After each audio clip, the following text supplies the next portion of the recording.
ਤੁਸੀਂ ਇੱਕ ਹਫ਼ਤੇ ਦੇ ਵਿੱਚ ਕਿੰਨੀ ਵਾਰੀ ਵਰਕਆਊਟ ਕਰਦੇ ਹੋ? What does it look like for you? ਤੇ ਮਤਲਬ ਮੇਰੇ ਘਰ ਦੇ ਉੱਪਰ ਹੀ ਮੇਰੇ ਇੱਕ ਫਾਦਰ ਦਾ ਜਿਮ ਹੁੰਦਾ ਸੀ ਛੋਟਾ ਜਿਹਾ, ਤੇ ਉਹ ਜਿਵੇਂ ਉੱਥੇ ਵਰਕਆਊਟ ਲਾਉਂਦੇ ਹੁੰਦੇ ਸੀ, ਮੈਂ ਜੁਆਇਨ ਕਰ ਲਿਆ। ਮੈਂ ਮੇਰੇ ਖਿਆਲ ਨਾਲ 8-9 ਸਾਲ ਦਾ ਹੁੰਦਾ ਸੀ ਉਦੋਂ। ਸੋ ਤੁਸੀਂ ਵੀ ਆਪਣੇ ਫਾਦਰ ਨੂੰ ਦੇਖ ਕੇ ਇਨਸਪਾਇਰ ਹੋ ਕੇ ਸ਼ੁਰੂ ਕੀਤਾ ਸੀ? ਹਾਂਜੀ ਹਾਂਜੀ, ਮੈਂ ਇੰਡੀਆ 'ਚ ਮਿਸਟਰ ਪੰਜਾਬ ਵੀ ਮੈਂ ਰਿਹਾ 2 ਵਾਰੀ।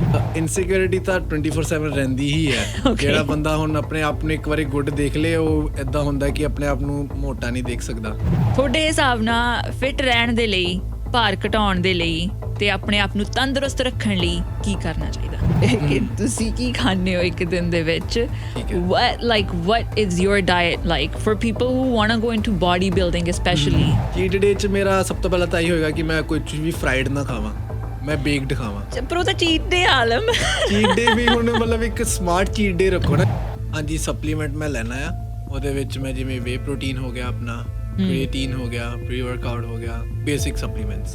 ਮਿਸਟਰ ਆਲਮਗੀਰ ਓਬਰੋਏ, ਆਲਮ ਜੀ ਤੁਹਾਡਾ ਬਹੁਤ ਬਹੁਤ ਸਵਾਗਤ ਸਟੂਡੀਓ ਦੇ ਵਿੱਚ। Thank you so much Naina for ਮੈਨੂੰ ਇੱਥੇ ਬੁਲਾਉਣ ਲਈ ਤੇ ਆਪਣੇ ਸ਼ੋਅ ਦਾ ਪਾਰਟ ਲੈ ਕੇ ਬਣਾਉਣ ਲਈ। No problem. It's our pleasure because ਸਾਨੂੰ ਜਿੰਨੇ ਵੀ ਫਿਟਨੈਸ ਟਿਪਸ ਹੋ ਸਕੇ ਤੁਹਾਡੇ ਤੋਂ ਚਾਹੀਦੇ ਨੇ। ਸੋ ਸਾਡਾ ਵੀ ਫਾਇਦਾ ਹੀ ਆ ਤੁਹਾਨੂੰ ਬੁਲਾਉਣ ਦੇ ਵਿੱਚ। ਪਰ ਆਲਮ ਜੀ, ਸਭ ਤੋਂ ਪਹਿਲਾਂ ਤਾਂ ਇਹ ਦੱਸੋ ਕਿ ਤੁਸੀਂ ਇੱਕ ਹਫ਼ਤੇ ਦੇ ਵਿੱਚ ਕਿੰਨੀ ਵਾਰੀ ਵਰਕਆਊਟ ਕਰਦੇ ਹੋ? What does it look like for you? Almost ਇੱਦਾਂ ਨਹੀਂ, ਮੈਂ ਜ਼ਿਆਦਾਤਰ ਐਵਰੀ ਡੇ ਹੀ ਆ। ਕਿਉਂਕਿ ਹੁਣ as a part of life ਹੀ ਹੋ ਗਿਆ। ਜਿਵੇਂ ਆਪਾਂ ਬ੍ਰੇਕਫਾਸਟ ਕਰਦੇ ਹਾਂ, ਕੁਝ ਇੱਦਾਂ ਨਹੀਂ ਕਿ ਹਾਂ ਸਪੈਸ਼ਲ ਜਾਣਾ, ਹੁਣ ਇੱਕ ਪਾਰਟ ਆਫ ਲਾਈਫ ਹੋ ਗਿਆ ਹੈ ਨਾ। ਭਾਵੇਂ 40 minutes 45 minutes but daily. Oh my God. ਅੱਛਾ, ਤੇ ਕੀ ਅਜਿਹਾ ਕਦੇ ਵੀ ਲਾਈਫ ਵਿੱਚ ਹੋਇਆ ਕਿ ਤੁਹਾਡੇ ਤੋਂ ਲੰਬੇ ਸਮੇਂ ਲਈ ਨਹੀਂ ਵਰਕਆਊਟ ਹੋਇਆ? ਕਦੇ ਇਹੋ ਜਿਹੀ ਸਿਚੁਏਸ਼ਨ ਆਈ ਆ? ਤੇ ਜੇ ਆਵੇ ਤਾਂ ਫਿਰ ਤੁਹਾਡੀ ਕੀ ਸਟ੍ਰੈਟਜੀ ਆ if you can't go to the gym? Okay, ਤੇ ਕਈ ਵਾਰੀ ਜਿਵੇਂ ਵਕੇਸ਼ਨ 'ਤੇ ਚੱਲੇ, ਜੋ ਕੋਈ ਆਇਆ ਹੁੰਦਾ ਤੇ 4-5 ਦਿਨ ਹੋ ਜਾਂਦੇ ਆ, ਨਹੀਂ ਹੁੰਦੇ, ਬਟ ਫਿਰ ਵੀ ਉੱਥੇ ਨਾਲ ਕੋਈ ਲੋਕਲ ਜਿਮ ਹੁੰਦਾ ਹੈ ਨਾ, ਉੱਧਰ ਚੱਲ ਜਾਓ, ਘਰੇ ਬੋਡੀ ਵੇਟਸ ਲਗਾ ਲਓ। ਕੋਸ਼ਿਸ਼ ਤਾਂ ਇਹ ਹੁੰਦੀ ਹੈ ਕਿ ਜਿਮ ਜੁਮ 'ਚ ਚਲੇ ਜਾਓ। ਹਾਂਜੀ, ਨਹੀਂ ਤਾਂ ਉਹ ਨਾਲ ਆਪਣੇ ਇਕਵਿਪਮੈਂਟ ਵਗੈਰਾ ਰੱਖੀ ਦੇ ਆ ਨਾ, ਬੈਂਡਸ ਹੋ ਗਏ, ਕੁਛ ਵੀ ਪੁਸ਼ਅਪਸ ਵਗੈਰਾ ਬੋਡੀ ਵੇਟ ਨਾਲ ਕਰ ਲੈਣਾ। ਹਾਂਜੀ, I love that so much. And Alam, obviously ਜਦੋਂ ਵੀ ਮੈਂ ਤੁਹਾਡੇ ਇੰਸਟਾਗ੍ਰਾਮ ਦੇਖਿਆ ਸੀ ਔਰ when I came across your profile, I was like, wow, how did he get here? ਪਹਿਲਾਂ ਤਾਂ ਇਹ ਦੱਸੋ ਕਿ ਹਮੇਸ਼ਾ ਤੋਂ ਹੀ ਤੁਹਾਡੀ body like apt for body building ਸੀਗੀ, ਜਾਂ ਤੁਸੀਂ ਕੁਛ ਕੀਤਾ ਇੱਥੇ ਪਹੁੰਚਣ ਦੇ ਲਈ? ਇਹ ਕਿਵੇਂ ਸਿਲਸਿਲਾ ਸ਼ੁਰੂ ਹੋਇਆ ਫਿਟਨੈਸ ਦਾ? ਇੱਦਾਂ ਸੀ ਕਿ ਕਾਫੀ ਮੈਂ ਸਕਿਨੀ ਹੁੰਦਾ ਸੀ ਪਹਿਲਾਂ। ਅੱਛਾ। ਤੇ ਮਤਲਬ ਮੇਰੇ ਘਰ ਦੇ ਉੱਪਰ ਹੀ ਮੇਰੇ ਇੱਕ ਫਾਦਰ ਦਾ ਜਿਮ ਹੁੰਦਾ ਸੀ ਛੋਟਾ ਜਿਹਾ, ਤੇ ਉਹ ਜਿਵੇਂ ਉੱਥੇ ਵਰਕਆਊਟ ਲਾਉਂਦੇ ਹੁੰਦੇ ਸੀ, ਮੈਂ ਜੁਆਇਨ ਕਰ ਲਿਆ। ਮੈਂ ਮੇਰੇ ਖਿਆਲ ਨਾਲ 8-9 ਸਾਲ ਦਾ ਹੁੰਦਾ ਸੀ ਉਦੋਂ। ਤੇ ਫਿਰ ਉਹ ਮੈਂ ਉਹਨਾਂ ਨੂੰ ਦੇਖਦਾ ਰਹਿੰਦਾ ਸੀ ਹੈ ਨਾ, ਕੀ ਕਰ ਰਹੇ ਕੀ ਨਹੀਂ। ਫਿਰ 14 ਮੇਰੇ ਖਿਆਲ ਨਾਲ 14 ਈਅਰਸ ਦਾ ਜਦੋਂ ਮੈਂ ਸੀ, ਫਿਰ ਮੈਂ ਰੈਗੂਲਰ ਸਟਾਰਟ ਕਰ ਲਿਆ। ਫਿਰ ਮੈਂ ਜਿਮ ਜਾਣਾ ਸ਼ੁਰੂ ਕਰਤਾ। ਫਿਰ ਮੈਂ ਕਿਹਾ ਹਾਂ ਵੀ ਇਹ ਤਾਂ ਹੁਣ ਮਜ਼ਾ ਆ ਰਿਹਾ, ਇਹ ਤਾਂ ਹੁਣ ਰਿਜ਼ਲਟ ਮਿਲ ਰਹੇ ਆ। ਨਾਲ ਦੇ ਵੀ ਜਦੋਂ ਐਪਰੀਸ਼ੀਏਟ ਕਰਦੇ ਆ, ਫਿਰ ਹੋਰ ਬੰਦਾ ਅਪਲਿਫਟ ਹੁੰਦਾ। ਤੇ ਇੱਦਾਂ ਹੌਲੀ ਹੌਲੀ ਕਰਦੇ ਬਸ ਮੈਂ ਕੰਸਿਸਟੈਂਸੀ ਨਾਲ ਕਰਦਾ ਰਿਹਾ। ਸੋ ਤੁਸੀਂ ਵੀ ਆਪਣੇ ਫਾਦਰ ਨੂੰ ਦੇਖ ਕੇ ਇਨਸਪਾਇਰ ਹੋ ਕੇ ਸ਼ੁਰੂ ਕੀਤਾ ਸੀ? ਹਾਂਜੀ ਹਾਂਜੀ। ਆਈ ਨੋ ਕਿ ਕਾਫੀ ਲੋਕੀ ਤਾਂ ਵੀ ਜਿਮ ਸ਼ੁਰੂ ਕਰਦੇ ਆ because you know if you are skinny, ਕਈ ਵਾਰੀ ਲੋਕੀ ਥੋੜਾ ਮਜ਼ਾਕ ਉਡਾਉਂਦੇ ਆ, ਕਹਿੰਦੇ ਆ you know you are not muscular enough ਜਾਂ ਜੋ ਵੀ ਆ। ਇੱਦਾਂ ਦਾ ਵੀ ਕੁਛ ਸੀਗਾ ਕਿ? ਨਹੀਂ ਇੱਦਾਂ ਨਹੀਂ ਕੁਛ ਸੀ, ਬਸ ਉਹੀ ਇੱਕ ਐਟਮੋਸਫੀਅਰ ਹੀ ਇੱਦਾਂ ਦਾ ਸੀ। ਮੇਰੇ ਘਰੇ ਸਾਰੇ ਫਿੱਟ ਸੀ ਤੇ ਫਿਰ ਮੈਂ ਵੀ ਜਲਦੀ ਸ਼ੁਰੂ ਹੋ ਗਿਆ। ਯਾ ਫਿਰ ਬੰਦੇ ਨੂੰ ਲੱਗਦਾ ਵੀ ਯੂ ਨੋ ਥੋੜੀ ਬਹੁਤੀ, ਮੈਨੂੰ ਵੀ ਲੱਗਦਾ ਹੁੰਦਾ ਵੀ ਸ਼ਰਮ ਹੀ ਕਰ ਲੈਣੇ because my brother works out so much, so I'm like okay I gotta get into it too, but no that's amazing. ਤੇ ਆਲਮ, ਤੁਸੀਂ ਇਹ ਵੀ ਦੱਸੋ ਕਿ ਤੁਸੀਂ obviously ਆਪਣੇ ਲਈ ਤਾਂ ਕਰਦੇ ਹੀ ਹੋ, ਫਿਟਨੈਸ ਨਾਲ ਜੁੜੇ ਹੋਏ ਹੋ, ਬਟ ਤੁਸੀਂ ਕਦੇ ਕੰਪੀਟੀਸ਼ਨਸ ਬਾਰੇ ਵੀ ਸੋਚਿਆ? ਕਿਸੇ ਕੰਪੀਟੀਟਿਵ ਸਾਈਡ ਤੇ ਵੀ ਤੁਸੀਂ ਐਕਸਪੀਰੀਅੰਸਿਸ ਲਏ ਆ ਇਸ ਫੀਲਡ ਦੇ ਵਿੱਚ? ਹਾਂਜੀ, ਜਿਵੇਂ ਇਨੀਸ਼ੀਅਲੀ ਤਾਂ ਮੈਂ ਬਸ ਆਪਣਾ ਐਜ਼ ਅ ਟਾਈਮ ਪਾਸ ਹੈ ਨਾ, ਮੇਰਾ ਪੈਸ਼ਨ ਸੀਗਾ ਕਿ ਮੈਂ ਆਪਣੇ ਆਪ 'ਚ ਗੁੱਡ ਲੱਗਾ। ਮੇਰਾ ਇੱਦਾਂ ਕੋਈ ਸ਼ੋਜ਼ ਵਗੈਰਾ ਦਾ ਕੋਈ ਪਲਾਨ ਨਹੀਂ ਸੀਗਾ। ਅਤੇ ਫਿਰ ਮੈਂ ਇੰਡੀਆ 'ਚ ਮਿਸਟਰ ਪੰਜਾਬ ਵੀ ਮੈਂ ਰਿਹਾ 2 ਵਾਰੀ, ਉਹ ਟਰਾਈ ਕੀਤਾ। ਫਿਰ ਇੱਧਰ ਆ ਗਏ ਹੈ ਨਾ। Wait, hold on a second, ਤੁਸੀਂ ਮਿਸਟਰ ਪੰਜਾਬ ਰਹੇ ਹੋ 2 ਵਾਰੀ? ਹਾਂਜੀ, ਮਤਲਬ ਬੋਡੀ ਬਿਲਡਿੰਗ ਵਾਲੇ। ਬੋਡੀ ਬਿਲਡਿੰਗ, ਹਾਂਜੀ ਹਾਂਜੀ। ਦੈਟ ਇਜ਼ ਅਮੇਜ਼ਿੰਗ, ਵਧਾਈਆਂ ਤੁਹਾਨੂੰ ਉਹਦੀਆਂ। Thank you. ਅਤੇ ਫਿਰ ਹੈ ਨਾ ਇੱਧਰ ਕੈਨੇਡਾ ਆ ਗਿਆ। ਅਤੇ ਫਿਰ ਸਟੂਡੈਂਟ ਲਾਈਫ 'ਚ ਤਾਂ ਔਖਾ ਹੁੰਦਾ ਨਾ, ਅਤੇ ਫਿਰ ਹੌਲੀ ਹੌਲੀ ਬਟ ਫਿਰ ਵੀ ਜਿਮ ਜਾਂਦਾ ਮੈਂ ਰਹਿੰਦਾ ਸੀਗਾ। ਫਿਰ ਉਸ ਤੋਂ ਬਾਅਦ ਮੈਂ ਸੋਚਿਆ ਕਿ ਹੁਣ ਇੱਥੇ ਕੰਪੀਟ ਕਰਦਾ। ਇੱਕ ਵਾਰੀ ਕੰਪੀਟ ਕੀਤਾ, ਵਧੀਆ ਮੇਰੀ ਪਲੇਸਿੰਗ ਪੈ ਗਈ। ਫਿਰ ਆਲੇ ਦੁਆਲੇ ਸਾਰੇ ਜਾਣਨ ਲੱਗ ਗਏ ਹੈ ਨਾ, ਫਿਰ ਤੁਹਾਨੂੰ ਐਪਰੀਸ਼ੀਏਟ ਕਰਦੇ ਆ, ਫਿਰ ਹੁੰਦਾ ਕਿ ਹਾਂ ਬਈ ਇਹ ਤਾਂ ਦੁਬਾਰਾ ਤੋਂ ਕਰਨਾ ਪੈਣਾ, ਫਿਰ ਮੈਂ ਕੰਟੀਨਿਊ ਕਰਦਾ ਰਿਹਾ। That's awesome. I want to ask you a little bit about Mr. Punjab because ਜਿਹੜੇ ਜਿਸ ਤਰ੍ਹਾਂ ਦੇ ਵੀ ਬਿਊਟੀ ਪੈਜੈਂਟਸ ਤੁਸੀਂ ਕਹਿ ਲਓ ਜਾਂ ਬਾਡੀ ਬਿਲਡਿੰਗ ਪੈਜੈਂਟਸ, ਉਹਨਾਂ ਉੱਪਰ ਇੱਕ ਤਰ੍ਹਾਂ ਦਾ ਕੰਟਰੋਵਰਸ਼ੀਅਲ ਸਪੌਟ ਲਾਈਟ ਵੀ ਰਹਿੰਦਾ ਹੀ ਆ ਕਿ ਇੱਦਾਂ ਤੁਸੀਂ ਆਪਣੀ ਬਾਡੀ ਦਿਖਾਉਂਦੇ ਹੋ, ਐਂਡ ਕਈ ਵਾਰੀ ਕੁੜੀਆਂ ਬਾਰੇ ਜ਼ਿਆਦਾ ਕਿਹਾ ਜਾਂਦਾ, but obviously there's also male competitions too.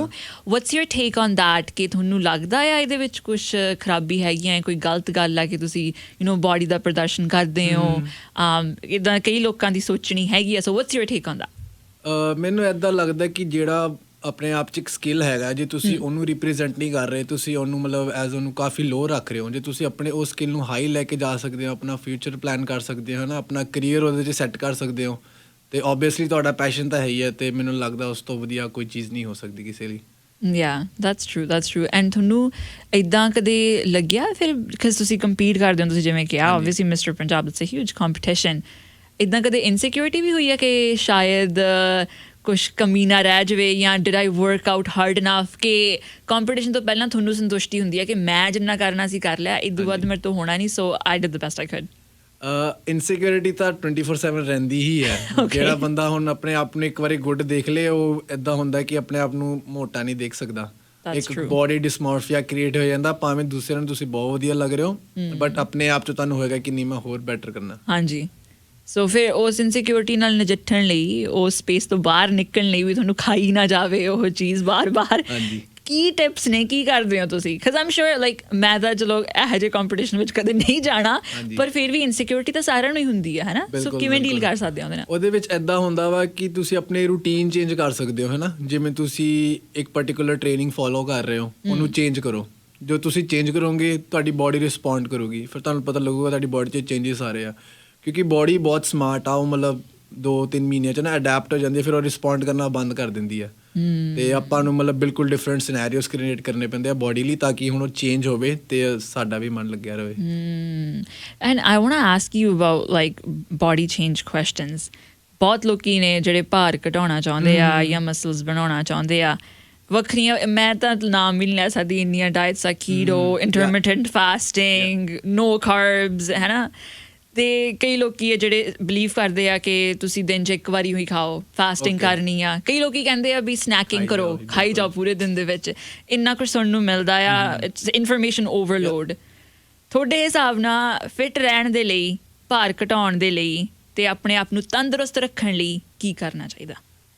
ਮੈਨੂੰ ਲੱਗਦਾ ਕਿ ਤੁਹਾਨੂੰ ਸਮਾਲ ਪ੍ਰਪੋਰਸ਼ਨਸ 'ਚ ਹੀ ਖਾਣਾ ਚਾਹੀਦਾ, ਕਿਉਂਕਿ ਉਹਦੇ ਵਿੱਚ ਇੱਦਾਂ ਹੁੰਦਾ ਜਿਵੇਂ ਜਿਵੇਂ ਤੁਸੀਂ ਖਾਈ ਜਾਓਗੇ ਤੁਹਾਡਾ ਮੈਟਾਬੋਲਿਜ਼ਮ ਫਾਸਟਰ ਰਹੂਗਾ। ਸਮਾਲ ਪ੍ਰਪੋਰਸ਼ਨਸ ਮੀਨਿੰਗ ਖਾ ਲਓ ਜੋ ਖਾਣਾ, ਪਰ ਘੱਟ ਖਾਓ, ਬਿਲਕੁਲ, ਤੇ ਤੁਸੀਂ ਮਤਲਬ ਆਪਣੀ ਮੀਲਸ ਵਧਾਓ ਤਾਂ ਕਿ ਤੁਹਾਨੂੰ ਇੱਦਾਂ ਦਾ ਲੱਗੇ ਕਿ ਖਾਦਾ ਨਹੀਂ। ਜੋ ਤੁਸੀਂ ਮੀਲਸ ਜ਼ਿਆਦਾ ਖਾਓਗੇ ਤੁਹਾਨੂੰ ਇੱਦਾਂ ਇੱਕ ਬ੍ਰੇਨ ਨੂੰ ਵੀ ਆਪਾਂ ਟ੍ਰੇਨ ਕਰ ਸਕਦੇ ਹਾਂ ਕਿ ਹੁਣੀ 2 ਘੰਟੇ ਪਹਿਲੇ ਤਾਂ ਖਾਦਾ ਸੀ ਤੇ ਆਪਾਂ ਹੁਣ ਉਹਨੂੰ ਹੋਲਡ ਕਰ ਸਕਦੇ ਹਾਂ। ਇਹ ਸਾਰੀ ਇੱਕ ਬ੍ਰੇਨ ਗੇਮ ਆ ਕਿ ਜਿਵੇਂ ਤੁਸੀਂ ਆਪਣੇ ਆਪ ਨੂੰ ਸਫਰ ਕਰਨਾ, ਭਾਵੇਂ ਆਪਣੇ ਆਪ ਦਾ ਮਨ ਬਣਾਉਣਾ ਡਾਈਟਿੰਗ 'ਚ, ਸਾਰਾ ਉਹਦੇ 'ਤੇ ਜੇ ਤੁਸੀਂ ਬ੍ਰੇਨ ਨੂੰ ਕੰਟਰੋਲ ਕਰ ਸਕਦੇ ਹੋ, ਆਪਣੀ ਹੰਗਰ ਰੈਜ਼ਿਸਟ ਕਰ ਸਕਦੇ ਹੋ, ਤਾਂ ਫਿਰ ਤੁਸੀਂ ਫੈਟ ਲਾਸ ਕੋਈ ਪ੍ਰੋਬਲਮ ਨਹੀਂ। ਆਈ ਫੀਲ ਲਾਈਕ ਮੈਂ ਇਹ ਵੀ ਨੋਟਿਸ ਕੀਤਾ, ਕਈ ਵਾਰੀ ਭੁੱਖ ਨਹੀਂ ਲੱਗੀ ਹੁੰਦੀ, ਉਹੀ ਬੋਰ ਹੁੰਦੇ ਆ ਆਪਾਂ, ਹੈ ਨਾ, ਸੋ ਫਿਰ ਜਦੋਂ ਬੋਰ ਹੁੰਦੇ ਆ ਜੀ ਕਰਦਾ ਚਲੋ ਕੁਛ ਖਾ ਹੀ ਲੈਂਦੇ ਆ, ਬਿਲਕੁਲ, ਪਰ ਬਾਡੀ ਨੂੰ ਨਹੀਂ ਭੁੱਖ ਲੱਗੀ ਹੁੰਦੀ। ਬਿਲਕੁਲ ਇੱਦਾਂ ਹੀ ਹੁੰਦਾ। ਓਕੇ, ਸੋ ਜਿਹੜੀ ਤੁਸੀਂ ਗੱਲ ਕਰ ਰਹੇ ਹੋ ਕਿ ਛੋਟੇ ਪ੍ਰਪੋਰਸ਼ਨਸ ਵਿੱਚ ਖਾਣਾ ਚਾਹੀਦਾ, ਕੀ ਖਾਣਾ ਚਾਹੀਦਾ? ਕੁਛ ਵੀ ਖਾ ਸਕਦੇ ਹੋ ਔਰ ਲਾਈਕ ਨਹੀਂ? ਹੁਣ ਕੋਈ ਵੀ ਤੁਹਾਡਾ ਮੀਲ ਆ, ਜੇ ਤੁਹਾਡਾ ਕੋਈ ਵੀ ਤੁਹਾਡਾ ਜਿਵੇਂ ਫੈਟ ਲਾਸ ਆ ਹੈ ਨਾ, ਉਹਦੇ ਵਿੱਚ ਤੁਸੀਂ ਇੱਦਾਂ ਕੋਸ਼ਿਸ਼ ਕਰੋ ਆਪਣੀ ਪ੍ਰਪੋਰਸ਼ਨਸ ਰੱਖੋ, ਆਪਣੀ ਕਾਰਬਸ ਦੀ, ਫੈਟਸ ਦੀ ਤੇ ਪ੍ਰੋਟੀਨਸ ਦੀ, ਹੈ ਨਾ। ਮੈਜੋਰਿਟੀ ਲੋਕੀ ਇੱਦਾਂ ਕਰਦੇ ਆ, ਕਾਰਬਸ ਤੇ ਪ੍ਰੋਟੀਨ ਵੱਲ ਧਿਆਨ ਦੇ ਦਿੰਦੇ ਆ, ਫੈਟਸ ਵੱਲ ਨਹੀਂ ਦਿੰਦੇ। ਹੁਣ ਆਪਾਂ ਕੋਈ ਵੀ ਆਪਣੀ ਰੋਟੀ ਵਗੈਰਾ ਖਾਂਦੇ ਆ, ਸਾਰੇ ਕਹਿੰਦੇ ਆ ਕਿ ਰੋਟੀ ਹੈ ਨਾ ਵਧੀਆ, ਰੋਟੀ ਵਧੀਆ ਸੋਰਸ ਆ, ਬਟ ਜਿਹੜੀ ਆਪਾਂ ਸਬਜ਼ੀ ਖਾਂਦੇ ਆ ਉਹਦੇ ਵਿੱਚ ਜਦੋਂ ਫੈਟਸ ਪੈ ਗਈ, ਉਹ ਅਨਲਿਮਿਟਿਡ ਕੈਲਰੀਜ਼ ਹੋ ਜਾਂਦੀ ਹੈ, ਜੋ ਆਪਾਂ ਕਾਊਂਟ ਹੀ ਨਹੀਂ ਕਰਦੇ ਕਦੀ। ਇਸ ਕਰਕੇ ਜਦੋਂ ਵੀ ਇਹ ਬਹੁਤ ਕਾਮਨ ਮੈਨੂੰ ਕੁਐਸਚਨ ਆਉਂਦਾ ਜਿਵੇਂ ਟ੍ਰੇਨਿੰਗ 'ਚ ਵੀ, ਕਿ ਰੋਟੀ ਦਾ ਕੋਈ ਅਸਰ ਪੈਂਦਾ ਬਾਡੀ 'ਤੇ? ਰੋਟੀ ਦਾ ਨਹੀਂ ਪੈਂਦਾ ਹੈ, ਬਟ ਜਿਹੜੀ ਆਪਣੀ ਸਬਜ਼ੀ ਜੋ ਆਪਾਂ ਖਾ ਰਹੇ ਹਾਂ ਅਸੀਂ, ਉਹ ਜਿਵੇਂ ਪ੍ਰੋਸੈਸ ਹੋ ਰਹੀ ਹੈ, ਉਹਦੇ ਵਿੱਚ ਮੇਨ ਚੱਕਰ ਪੈਂਦਾ। ਰੋਟੀ ਤੁਸੀਂ ਖਾਓ, ਭਾਵੇਂ ਆਪਣੇ ਐਗਸ ਨਾਲ ਖਾ ਲਓ ਸਵੇਰੇ ਰੋਟੀ, ਹੈ ਨਾ, ਭਾਵੇਂ ਤੁਸੀਂ ਆਪਣਾ ਸਬਜ਼ੀ ਕੋਈ ਵੀ ਹੋਗੀ, ਬਟ ਉਹਦੇ ਵਿੱਚ ਜਦੋਂ ਤੁਸੀਂ ਫੈਟਸ ਪਾਉਂਦੇ ਹੋ ਉਹ ਤੁਸੀਂ ਟਰੈਕ ਨਹੀਂ ਕਰ ਪਾਉਂਦੇ। ਤੇ ਰੋਟੀ ਮਤਲਬ ਚਿੱਟਾ ਆਟਾ ਹੋਵੇ, ਬਰਾਊਨ ਆਟਾ ਹੋਵੇ, ਕੋਈ ਚੱਕਰ ਨਹੀਂ? ਕੋਈ ਚੱਕਰ ਨਹੀਂ, ਇਹ ਕੋਈ ਕਈਆਂ ਨੂੰ ਇੰਟੋਲਰੈਂਸ ਹੁੰਦੀ ਆ, ਉਹ ਦੂਸਰੇ 'ਚ ਸਵਿਚ ਕਰ ਸਕਦੇ ਆ, ਬਟ ਜਿਨ੍ਹਾਂ ਦਾ ਇਮਿਊਨ ਸਿਸਟਮ ਗੁੱਡ ਆ, ਕੋਈ ਪ੍ਰੋਬਲਮ ਨਹੀਂ, ਉਹਨਾਂ ਨੂੰ ਕੋਈ ਵੱਡਾ ਇਫੈਕਟ ਨਹੀਂ ਹੁੰਦਾ। ਤੇ ਤੁਸੀਂ ਰੋਟੀ ਖਾਂਦੇ ਹੋ ਹੈ ਰੱਜ ਕੇ? ਅਸੀਂ ਖਾਂਦੇ ਹਾਂ। ਓਕੇ। ਤੇ ਤੁਸੀਂ ਸਬਜ਼ੀ ਦੀ ਗੱਲ ਕੀਤੀ ਸੀ ਕਿ ਸਬਜ਼ੀ ਵਿੱਚ ਹੁੰਦੀਆਂ ਨੇ ਫੈਟਸ, ਹੈ ਨਾ, ਐਂਡ ਆਈ ਇਮੈਜਿਨ ਕਿ ਉਹ ਆਇਲ ਚੋਂ ਵੀ ਆਉਂਦੀਆਂ ਹੁਣ ਜੋ ਤੜਕਾ ਲਾਣਾ ਹੈ ਨਾ, ਮਸਾਲੇ ਪਾ ਤੇ ਤੇਲ ਪਾ ਦਾ 5-6 ਚਮਚ, ਉਹਦਾ 400-500 ਕੈਲਰੀਜ਼ ਤਾਂ ਹੀ ਹੋ ਗਈਆਂ। ਉਹ ਬੰਦਾ ਟਰੈਕ ਹੀ ਨਹੀਂ ਕਰਦਾ ਕਦੀ। ਤਾਂ ਫਿਰ ਕੀ ਕਰਨਾ ਚਾਹੀਦਾ? ਕਿਵੇਂ ਸਬਜ਼ੀ ਕਿਵੇਂ ਬਣਾਉਣੀ ਚਾਹੀਦੀ? ਸਬਜ਼ੀ ਜਿੰਨੀ ਹੋ ਸਕਦੀ ਆ, ਇੱਕ ਤਾਂ ਡਰਾਈ ਸੋਰਸ ਹੋਵੇ ਸਬਜ਼ੀ ਦਾ, ਹੈ ਨਾ, ਜਿਵੇਂ ਆਪਾਂ ਦਾਲ ਵੀ ਖਾਂਦੇ ਆ। ਓਕੇ। ਕੋਈ ਹੋ ਸਕਦਾ ਦਾਲ ਪਾ ਲਓ, ਕੁਕਿੰਗ ਆਇਲ ਵਗੈਰਾ ਜਿੰਨਾ ਘੱਟ ਹੋ ਸਕਦਾ। ਗੁੱਡ ਸੋਰਸ ਆਫ ਫੈਟਸ ਆ, ਜਿਵੇਂ ਓਲੀਵ ਆਇਲ ਵੀ ਯੂਜ਼ ਕਰ ਸਕਦੇ ਹੋ, ਬਟ ਘੱਟ ਕਰੋ, ਹੈ ਨਾ। ਤੇ ਉਸ ਤੋਂ ਬਾਅਦ ਤੁਸੀਂ ਦੂਸਰੇ ਆਲਟਰਨੇਟਿਵਸ ਯੂਜ਼ ਕਰਦੇ ਹੋ। ਵੈਜਿਸ ਖਾ ਸਕਦੇ ਹੋ ਜ਼ਿਆਦਾ, ਤੁਹਾਨੂੰ ਫੁੱਲਿੰਗ 'ਚ ਹੈ ਨਾ, ਆਪਣੇ ਆਪ ਨੂੰ ਫੁੱਲ ਫੀਲ ਕਰਨਾ ਚਾਹੁੰਦੇ ਹੋ, ਵੈਜਿਸ ਖਾਓ। ਦਾਲ ਵਗੈਰਾ ਵੀ ਤੁਸੀਂ ਖਾਂਦੇ ਹੋ, ਉਹ ਖਾਓ। ਬਟ ਜਦੋਂ ਅਸੀਂ ਆ ਤੜਕਾ ਲਾ ਕੇ ਸ਼ਾਹੀ ਪਨੀਰ ਬਣਾ ਲਿਆ, ਹੈ ਨਾ, ਮਿਕਸ ਵੈਜ ਬਣਾ ਲਿਆ, ਫਰਾਈ ਕਰ ਲਈਆਂ ਸਬਜ਼ੀਆਂ, ਉਹ 'ਚ ਜਦੋਂ ਆਇਲ ਐਡ ਹੋ ਗਿਆ, ਉਹ ਫਿਰ ਕੰਮ ਖਰਾਬ ਹੋ ਜਾਂਦਾ। That makes sense. Because I read somewhere that abs are made in the kitchen. Yeah, that makes sense. Okay, so ਤੁਸੀਂ ਜੇ describe ਕਰਨਾ ਹੋਵੇ ਕਿ ਤੁਸੀਂ ਕੀ ਖਾਂਦੇ ਹੋ ਇੱਕ ਦਿਨ ਦੇ ਵਿੱਚ, what is your diet like for people who want to go into bodybuilding especially? ਹੁਣ ਤਾਂ ਆਪਾਂ generally ਗੱਲ ਕਰ ਰਹੇ ਸੀਗੇ, ਪਰ ਤੁਸੀਂ ਜਿਵੇਂ fitness trainer ਵੀ ਹੋ, ਹੈ ਨਾ, ਤੇ ਤੁਸੀਂ bodybuilding competitions ਵੀ ਕੀਤੇ ਆ। What would a diet look like for somebody who maybe professionally is ਕਿੱਤੇ ਦੇ ਵਿੱਚ ਆਉਣਾ ਚਾਹੁੰਦੇ ਆ? ਜੇ ਅਸੀਂ ਪ੍ਰੋਫੈਸ਼ਨਲੀ ਗੱਲ ਕਰੀਏ, ਜੋ ਮੈਂ ਕਰਦਾ ਵਾਂ, ਜਿਹੜੇ ਮੇਰੇ ਕਾਰਬ ਸੋਰਸਿਸ ਹੁੰਦੇ ਆ, ਮੈਂ ਕੋਸ਼ਿਸ਼ ਕਰਦਾ ਅਰਲੀ ਮਾਰਨਿੰਗ 'ਚ ਹੀ ਲੈ ਲਵਾਂ, ਕਿਉਂਕਿ ਉਹ ਮੈਨੂੰ ਬਾਅਦ 'ਚੋਂ ਵਰਕਆਊਟ 'ਚ ਹੈਲਪ ਕਰਦੇ ਆ। ਫਿਰ ਜਿਹੜੀ ਬਾਅਦ 'ਚ ਉਹਦੀ ਡਾਇਟ ਹੁੰਦੀ ਆ, ਉਹ ਮੇਨਲੀ ਪ੍ਰੋਟੀਨ ਹੁੰਦੀ ਆ ਤੇ ਥੋੜ੍ਹੇ ਜਿਹੇ ਹੈਲਦੀ ਫੈਟਸ ਹੁੰਦੇ ਆ, ਕਿਉਂਕਿ ਸਾਡਾ ਮੋਟਿਵ ਹੁੰਦਾ ਮੇਨ ਐਨਰਜੀ ਚਾਹੀਦੀ ਵਰਕਆਊਟ ਲਈ। ਉਸ ਤੋਂ ਪਹਿਲਾਂ ਸਾਰੇ ਕਾਰਬਸ ਖਾ ਕੇ ਬਾਅਦ 'ਚੋਂ ਮੈਂ ਮਤਲਬ ਪ੍ਰੋਟੀਨ ਡਾਇਟ 'ਤੇ ਰਹਿੰਦਾ। ਤੇ ਹੈਲਦੀ ਫੈਟਸ ਦੇ ਵਿੱਚ ਕੀ ਆਉਂਦਾ ਪਹਿਲਾਂ ਦੀ?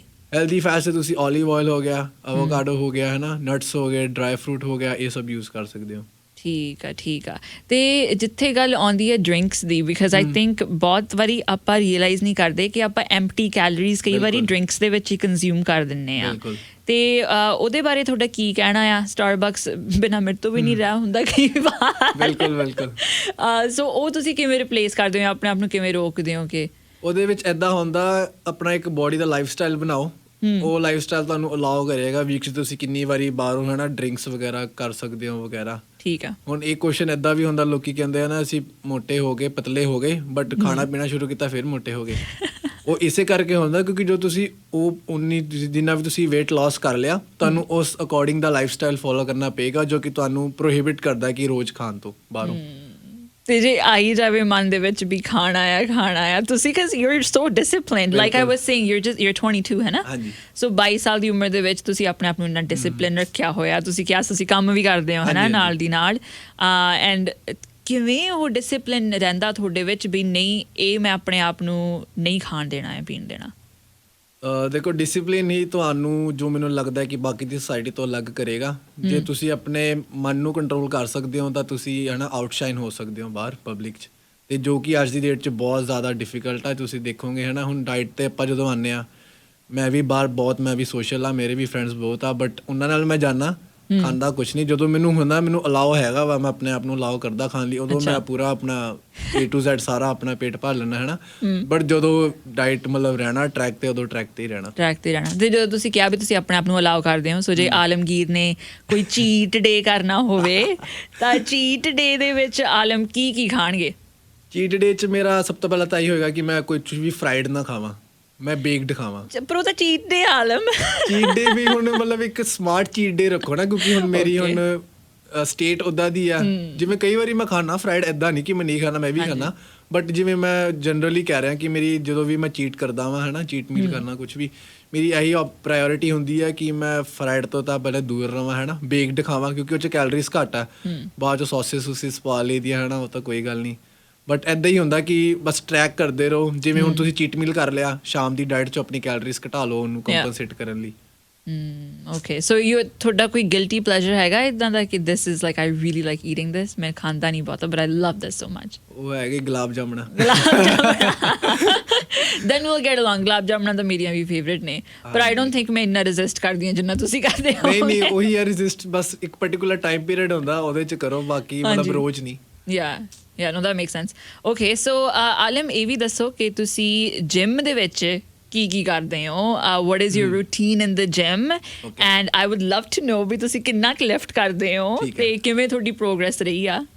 ਜਿਵੇਂ ਮੇਰਾ ਕੋਈ ਵੀ ਵਰਕਆਊਟ ਹੈ ਨਾ, ਆਪਾਂ ਜਿਮ ਚਲੇ ਜਾਣਾ, ਵਾਰਮ ਅਪ ਕੀਤਾ 10-15 ਮਿੰਟ ਹੈ ਨਾ, ਲਾਈਟ ਵੇਟ ਡੰਬਲਸ ਨਾਲ ਬੋਡੀ ਮੂਵਮੈਂਟਸ ਹੈ ਨਾ, ਵੋਲੰਟਰੀ ਇਨਵੋਲੰਟਰੀ ਸਾਰਾ ਕੁਝ ਕਰ ਲਿਆ।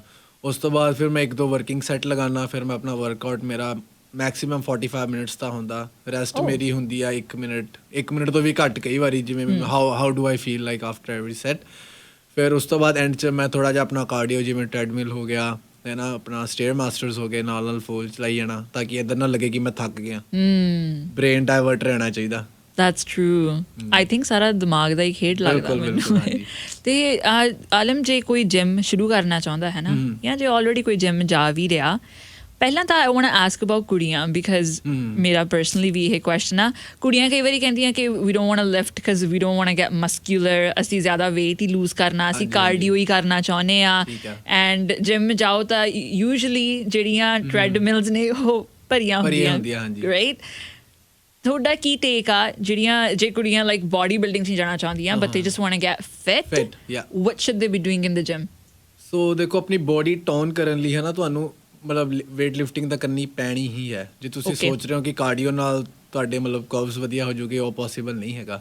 ਕਾਰਡੀਓ ਤੁਹਾਡੀ ਫੈਟ ਰਿਡਿਊਸ ਕਰ ਸਕਦੀ ਹੈ, ਬਟ ਜਿਹੜਾ ਮਸਲ ਬਿਲਡ ਹੋਣਾ ਉਹ ਮਤਲਬ ਆਪਣਾ ਰੈਜ਼ਿਸਟੈਂਸ ਥਰੂ ਹੈ ਨਾ, ਵਰਕਆਊਟ ਟ੍ਰੇਨਿੰਗ ਦੇ ਉਹਦੇ ਨਾਲ ਹੀ ਹੋਣਾ। ਹੁਣ ਕੁੜੀਆਂ ਨੂੰ ਇੱਦਾਂ ਲੱਗਦਾ ਕਿ ਉਹ ਬਹੁਤ ਬਿਗ ਹੋ ਜਾਣਗੀਆਂ ਹੈ ਨਾ ਵਰਕਆਊਟ ਕਰਕੇ, ਇੱਦਾਂ ਨਹੀਂ ਹੋਣਾ। ਜਦ ਤੱਕ ਤੁਸੀਂ ਆਪਣੀ ਡਾਈਟ ਵਧੀਆ ਕਰ ਰਹੇ ਹੋ ਹੈ ਨਾ, ਅਤੇ ਆਪਣਾ ਖਾ ਵਧੀਆ ਰਹੇ ਹੋ, ਵਰਕਆਊਟ ਵਧੀਆ ਕਰ ਰਹੇ ਹੋ, ਉਸ ਸਗੋਂ ਤੁਸੀਂ ਹੋਰ ਆਪਣੇ ਆਪ 'ਚ ਮਤਲਬ ਤੁਹਾਡੀ ਫਿਜ਼ੀਕਲ ਅਪੀਅਰੈਂਸ ਹੀ ਵਧੀਆ ਹੋਣੀ ਹੈ। ਇੱਦਾਂ ਨਹੀਂ ਕਿ ਤੁਸੀਂ ਵੱਡੇ ਡੋਲੇ ਹੋ ਜਾਓਗੇ ਤੁਹਾਡੇ, ਇੱਦਾਂ ਕੁਛ ਨਹੀਂ ਹੁੰਦਾ। ਸੋ ਇਹ ਲਿਫਟ ਕਰਕੇ ਤੁਸੀਂ ਆਪਣੇ ਆਪ ਨੂੰ ਟੋਨ ਹੀ ਕਰ ਰਹੇ ਹੋ, ਇੱਦਾਂ ਨਹੀਂ ਕਿ ਤੁਸੀਂ ਆਲਮ ਵਾਂਗੂ ਲੱਗਣਾ। ਨਹੀਂ, ਬਿਲਕੁਲ ਨਹੀਂ ਲੱਗੋ। ਕੋਈ ਕੁੜੀ ਵੀ ਤੁਹਾਨੂੰ ਪੁੱਛੋਗੇ, ਉਹਨਾਂ ਨੂੰ ਆਪਣੇ ਵੱਲੋਂ ਮੈਕਸੀਮਮ ਐਫਰਟ ਦਊਗੇ, ਬਟ ਉਹ ਤੁਹਾਨੂੰ ਕਦੀ ਇੱਦਾਂ ਨਹੀਂ ਕਹੋਗੇ ਕਿ ਹਾਂ ਵੀ ਵੇਟ ਟ੍ਰੇਨਿੰਗ ਨਾ ਕਰੋ। Weight training is must. weight training is a must too. Okay, and then generally speaking, ਕੁੜੀਆਂ ਤੋਂ ਬਾਹਰ ਵੀ ਜੇ ਗੱਲ ਕਰੀਏ ਤਾਂ ਜੇ ਕੋਈ ਨਵਾਂ ਆ, ਬਹੁਤ ਨਿਊਬੀ ਆ, ਹਲੇ ਬਹੁਤ ਜਿਮ ਸ਼ਿਮ ਨਹੀਂ ਗਏ ਹੈਗੇ, ਉਹਨਾਂ ਨੂੰ ਕੁਛ ਨਹੀਂ ਪਤਾ ਜਿਮ ਬਾਰੇ, ਠੀਕ ਹੈ, what should they be doing? ਜਦੋਂ ਤਾਂ ਮੈਨੂੰ ਲੱਗਦਾ ਪਹਿਲਾਂ ਤਾਂ ਜਿਮ 'ਚ ਜਾਣ, ਜਿਵੇਂ ਮੈਂ ਜਿਵੇਂ ਐਜ਼ ਅ ਬਿਗਿਨਰ ਹੁੰਦਾ ਹੈ ਨਾ, ਮੈਂ ਜਿਮ 'ਚ ਜਾਣਾ, ਪਹਿਲਾਂ ਤਾਂ ਫੈਮਿਲੀਅਰ ਹੋਵੋ। ਇਹ ਨਹੀਂ ਕਿ ਪਹਿਲੇ ਦਿਨ ਤੋਂ ਹੀ ਯੂਟਿਊਬ ਦੇਖਣਾ ਸ਼ੁਰੂ ਕਰ ਦਿਓ ਹੈ ਨਾ, ਇੰਸਟਾਗ੍ਰਾਮ 'ਤੇ ਇਨਫਲੂਐਂਸਰਸ ਨੂੰ ਫੋਲੋ ਕਰਕੇ ਉਹਨਾਂ ਦੀ ਵਰਕਆਊਟ ਸ਼ੁਰੂ ਕਰ ਦਿਓ। ਇੱਦਾਂ ਕੁਛ ਨਹੀਂ ਕਰਨਾ ਚਾਹੀਦਾ। ਮੈਨੂੰ ਆਉਂਦੇ ਆ ਮੈਸੇਜਿਸ, ਜਿਵੇਂ 14-15 ਸਾਲ ਦੇ ਮੁੰਡੇ ਹੁੰਦੇ ਆ, ਆਪਣਾ ਰੂਟੀਨ ਪੂਰਾ ਭੇਜਦੇ ਆ, ਉਹ ਬਿਲਕੁਲ ਰੋਂਗ ਆ ਹੈ ਨਾ। ਆਪਣੇ ਆਪ ਨੂੰ ਇੱਦਾਂ ਨਾ ਸਟਾਰਟਿੰਗ ਤੋਂ ਜੇ ਤੁਸੀਂ ਪ੍ਰੈਸ਼ਰਾਈਜ਼ਡ ਕਰ ਦੋਗੇ, ਬਾਅਦ 'ਚ ਤੁਹਾਨੂੰ ਲੱਗੂਗਾ ਕਿ ਪ੍ਰੋਗਰੈਸ ਨਹੀਂ ਆ ਰਹੀ, ਤੁਸੀਂ ਹੋਰ ਡਿਪਰੈਸ ਹੋ ਜਾਓਗੇ। ਹਮੇਸ਼ਾ ਸਟਾਰਟਿੰਗ ਸਲੋ ਕਰੋ ਹੈ ਨਾ, ਸਟੈਪ ਬਾਈ ਸਟੈਪ ਆਪਣੇ ਆਪ ਨੂੰ ਅਪਗ੍ਰੇਡ ਕਰੋ, ਅਤੇ ਹੌਲੀ ਨਿਊ ਥਿੰਗਸ ਐਡ ਕਰਦੇ ਰਹੋ ਆਪਣੇ ਆਪ 'ਚ। Okay, so if you don't know what you are doing, ਤਾਂ ਕਿੱਥੋਂ ਪਤਾ ਲਾਉਣਾ ਚਾਹੀਦਾ ਆ? ਕਿਹੜੇ ਗੁੱਡ ਸੋਰਸਿਸ ਨੇ? ਕਿਉਂਕਿ ਗੂਗਲ ਕਰਕੇ ਤਾਂ ਇੰਨਾ ਕੁਛ ਨਿਕਲਦਾ, ਜਿਵੇਂ ਪਹਿਲਾਂ ਕਿਹਾ ਸੀ। ਸਭ ਤੋਂ ਪਹਿਲਾਂ ਤਾਂ ਜੋ ਮੈਨੂੰ ਲੱਗਦਾ ਹੈ ਨਾ, ਜਿਮ 'ਚ ਤੁਸੀਂ ਵਧੀਆ ਬੰਦੇ ਦੇਖਦੇ ਹੀ ਹੋ ਹੈ ਨਾ, ਕੌਣ ਟ੍ਰੇਨਰ ਹੈਗਾ, ਸਭ ਤੋਂ ਪਹਿਲਾਂ ਤਾਂ ਉਹਦੇ ਕੋਲ ਜਾਓ। ਜੇ ਉਹ ਤੁਹਾਨੂੰ ਦੱਸ ਰਹੇ ਆ, ਤੁਹਾਡੀ ਬੋਡੀ ਦਾ ਪਤਾ ਲੱਗ ਜਾਂਦਾ ਕਿ ਹੈ ਨਾ ਤੁਹਾਨੂੰ ਰਿਸਪੌਂਡ ਕਰ ਰਹੀ ਹੈ, ਨਹੀਂ ਕਰ ਰਹੀ, ਕਿਉਂਕਿ ਇੱਕ ਟੀਚਰ ਹੀ ਹੈ ਜੋ ਤੁਹਾਨੂੰ ਕੁਛ ਨਹੀਂ ਪਤਾ, ਜੇ ਤੁਹਾਨੂੰ ਪਤਾ ਲਗਾਉਣਾ ਸਟਾਰਟ ਕਰਨਾ, ਤੁਹਾਨੂੰ ਟੀਚਰ ਹੀ ਦੱਸੂਗਾ। ਉਸ ਤੋਂ ਬਾਅਦ ਜਿਵੇਂ ਮੇਰਾ ਸੀਗਾ, ਫਿਰ ਮੈਂ ਯੂਟਿਊਬ ਦੇਖਣੀ ਸ਼ੁਰੂ ਕਰਤੀ, ਉਹ ਲੱਖਾਂ ਕਰੋੜਾਂ ਚੈਨਲਸ ਆ ਨਾ, ਐਕਸਪਲੋਰ ਕਰਦੇ ਰਹੋ ਯੂਟਿਊਬ ਤੋਂ। ਫਿਰ ਉਸ ਤੋਂ ਬਾਅਦ ਆਪਣਾ ਡਾਈਟਿੰਗ 'ਤੇ ਫੋਕਸ ਕਰੋ ਹੈ ਨਾ, ਡਾਈਟ ਬਾਰੇ ਸਿੱਖੋ, ਫਿਰ ਇੱਦਾਂ ਦਾ ਤੁਸੀਂ ਮਤਲਬ ਕੰਟੀਨਿਊ ਕਰਦੇ ਰਹੋਗੇ। ਪਰ ਆਲਮ ਵਿਦ ਐਟ ਲੀਸਟ ਜਿਹੜੇ ਜਿਮ ਵਿੱਚ ਕਈ ਵਾਰੀ ਹੁੰਦੇ ਆ ਫਿਟਨੈਸ ਟ੍ਰੇਨਰਸ, ਕਈ ਵਾਰੀ ਉਹ ਮਹਿੰਗੇ ਬਹੁਤ ਹੁੰਦੇ ਆ, ਫਿਰ ਲੋਕਾਂ ਨੂੰ ਲੱਗਦਾ ਕਿ ਅਫੋਰਡ ਨਹੀਂ ਹੁੰਦਾ ਸਾਡੇ ਤੋਂ, ਜਾਂ we don't have the funds. ਹਾਂ, ਉਹ ਇੱਦਾਂ ਹੀ ਹੁੰਦਾ ਕਿ ਪਹਿਲਾਂ ਤਾਂ ਆਪਣੇ ਕੋਈ ਫਰੈਂਡ ਵਗੈਰਾ ਦੇਖ ਲਓ। ਜਿਵੇਂ ਹੁਣ ਮੈਂ ਵੀ ਛੋਟਾ ਹੁੰਦਾ ਸੀ, ਆਪਣੇ ਨੂੰ ਕਿਹੜਾ ਪੈਸੇ ਮਿਲਦੇ ਹੁੰਦੇ ਇੰਡੀਆ ਤੋਂ ਹੈ ਨਾ, ਉਹ ਨਾਲ ਦੇ ਕੋਈ ਭਾਜੀ ਲਗਾ ਰਹੇ ਵਧੀਆ, ਮੈਂ ਕਿਹਾ ਭਾਈ ਇਹ ਸੈੱਟ ਦੱਸ ਦਿਓ ਕਿੱਦਾਂ ਸਹੀ ਲੈਣਾ, ਉਹ ਦੱਸ ਦਿੰਦੇ ਹੁੰਦੇ ਆ। ਕੋਈ ਵੀ ਜਿਹੜਾ ਬੰਦਾ ਵਧੀਆ ਇਸ ਫੀਲਡ 'ਚ ਹੈਗਾ, ਉਹ ਕਦੀ ਵੀ ਤੁਹਾਨੂੰ ਮਨਾ ਨਹੀਂ ਕਰੇਗਾ ਹੈਲਪ ਕਰਨ ਤੋਂ, ਉਹ ਮਤਲਬ ਸਗੋਂ ਖੁਸ਼ੀ ਹੋਏਗਾ ਜੇ ਤੁਸੀਂ ਉਹਨੂੰ ਪੁੱਛੋਗੇ ਹੈ ਨਾ ਮੇਰੀ ਹੈਲਪ ਕਰ ਦਿਓ। ਉਸ ਤੋਂ ਬਾਅਦ ਆਪਣਾ ਯੂਟਿਊਬ 'ਤੇ ਦੇਖੋ, ਬਹੁਤ ਸਾਰੇ ਸੋਰਸਿਸ ਅਵੇਲੇਬਲ ਆ, ਗੂਗਲ 'ਤੇ ਵੀ ਚੈੱਕ ਕਰ ਸਕਦੇ ਹੋ, ਵਧੀਆ ਸੋਰਸ ਤੁਹਾਨੂੰ ਲੱਗਦੇ ਹੈ ਨਾ, ਉਹਨਾਂ ਨੂੰ ਫੋਲੋ ਕਰੋ, ਫਿਰ ਦੇਖੋ ਤੁਹਾਨੂੰ ਪ੍ਰੋਗਰੈਸ ਮਿਲਦੀ ਆ। ਆਈ ਥਿੰਕ ਤੁਸੀਂ ਬਹੁਤ ਵਧੀਆ ਗੱਲ ਕੀਤੀ ਹੈ, ਕਿਉਂਕਿ ਜਦੋਂ ਜਿਮ ਜਾਂਦੇ ਆ ਨਾ, ਉੱਥੇ ਦੇਖਦੇ ਆ ਵੀ ਪੀਪਲ ਆਰ ਰੀਅਲੀ ਬਿਲਟ, ਤੁਸੀਂ ਇੰਟੀਮੀਡੇਟ ਹੋ ਜਾਂਦੇ ਹੋ ਕਈ ਵਾਰੀ, ਤੁਸੀਂ ਪੁੱਛਦੇ ਨਹੀਂਗੇ, ਪਰ ਪੁੱਛ ਲੈਣਾ ਚਾਹੀਦਾ ਹੈ। ਹਾਂ, ਉਹ ਕੋਈ ਵੀ ਤੁਹਾਨੂੰ ਮਨਾ ਨਹੀਂ ਕਰੇਗਾ, ਸਗੋਂ ਉਹਨਾਂ ਨੂੰ ਵੀ ਇੱਕ ਵਧੀਆ ਹੀ ਹੁੰਦਾ ਕਿ ਹਾਂ ਵੀ ਸਾਨੂੰ ਕਿਸੇ ਨੇ ਪੁੱਛਿਆ, ਉਹਦੀ ਹੈਲਪ ਕਰੀਏ। ਇੱਕ ਕਮਿਊਨਿਟੀ ਇੱਦਾਂ ਦੀ ਹੈ ਕਿ ਉਹਨਾਂ ਨੂੰ ਵੀ ਕਿਸੇ ਨੇ ਕਿਸੇ ਟਾਈਮ ਹੈਲਪ ਕੀਤੀ ਹੁੰਦੀ ਆ, ਤੇ ਜਦੋਂ ਉਹ ਕਿਸੇ ਦੀ ਹੈਲਪ ਕਰਦੇ ਆ, ਮਤਲਬ ਬਹੁਤ ਗੁੱਡ ਫੀਲ ਕਰਦੇ ਆ। They feel good about themselves. And who would you say is a person ਜਿਹਨੇ ਤੁਹਾਡੀ ਬਹੁਤ ਹੈਲਪ ਕੀਤੀ ਆ, ਜਾਂ ਜਿੱਥੋਂ ਤੁਸੀਂ ਸਿੱਖਿਆ ਕਿ ਤੁਸੀਂ ਸੈਲਫ ਲਰਨਡ ਕਹੋਗੇ ਆਪਣੇ ਆਪ ਨੂੰ? ਸੈਲਫ ਲਰਨਡ ਤਾਂ ਨਹੀਂ, ਜਿਮ 'ਚ ਟ੍ਰੇਨਰ ਹੀ ਹੁੰਦੇ ਸੀਗੇ। ਅੱਛਾ। ਉਹ ਜਿਵੇਂ ਆਪਣੇ ਗਲੀ ਗੁਲੀ 'ਚ ਜਿਮ ਹੁੰਦੇ ਸੀ ਨਾ, ਉਹਨਾਂ ਨੇ ਮਤਲਬ ਮੈਨੂੰ ਸਿਖਾਈ ਹੈ ਨਾ ਵਰਕਆਊਟ ਕਿੱਦਾਂ ਕਰਨਾ, ਕਿਉਂਕਿ ਇੱਦਾਂ ਹੁਣ YouTube 'ਚ ਪ੍ਰੋਪਰ ਤਾਂ ਦੇਖ ਨਹੀਂ ਸਕਦੇ, ਇੱਕ ਵਾਰੀ ਸਟਾਰਟਿੰਗ ਤਾਂ ਟ੍ਰੇਨਰ ਤੋਂ ਹੀ ਕਰਨੀ ਪੈਂਦੀ ਆ। ਉਸ ਤੋਂ ਬਾਅਦ ਮੈਂ ਆਪਣਾ YouTube ਦੇਖਦਾ ਰਿਹਾ ਹੈ ਨਾ, ਫਿਰ ਡਾਈਟ ਬਾਰੇ ਪੜ੍ਹਦਾ ਰਿਹਾ, ਫਿਰ ਹੌਲੀ ਹੌਲੀ ਹੋਰ ਕੰਪਲੈਕਸ ਜਾਂਦਾ ਰਿਹਾ ਅੰਦਰ, ਫਿਰ ਮਤਲਬ ਆਪਣਾ ਸਟੱਡੀ ਬੁੱਕਸ ਮੰਗਾ ਲਈਆਂ, ਉਹ ਪੜ੍ਹਦੇ ਰਹੇ, ਅਤੇ ਇੱਦਾਂ ਬਸ। ਆਲਮਗੀਰ ਜੀ, ਤੁਸੀਂ ਸਪਲੀਮੈਂਟਸ ਲੈਂਦੇ ਹੋ? ਹਾਂਜੀ, ਸਪਲੀਮੈਂਟ ਮੈਂ ਲੈਣਾ ਆ। ਉਹਦੇ ਵਿੱਚ ਮੈਂ ਜਿਵੇਂ ਵੇ ਪ੍ਰੋਟੀਨ ਹੋ ਗਿਆ, ਆਪਣਾ ਕ੍ਰੀਏਟਿਨ ਹੋ ਗਿਆ, ਪ੍ਰੀ ਵਰਕਆਊਟ ਹੋ ਗਿਆ, basic supplements. Okay, and like you know this is a controversial topic. ਕਈ ਲੋਕਾਂ ਨੂੰ ਲੱਗਦਾ ਕਿ ਸਪਲੀਮੈਂਟਸ ਨਹੀਂ ਲੈਣੇ ਚਾਹੀਦੇ, that they're steroids or they're not good for you, chemicals ਨੇ। ਤੁਹਾਡਾ ਕੀ ਟੇਕ ਆ? ਕੀ ਤੁਹਾਨੂੰ ਲੱਗਦਾ ਆ ਕਿ ਸਪਲੀਮੈਂਟਸ ਤੋਂ ਬਿਨਾਂ ਵੀ ਤੁਸੀਂ ਉਹ ਰਿਜ਼ਲਟਸ ਅਚੀਵ ਕਰ ਸਕਦੇ ਹੋ?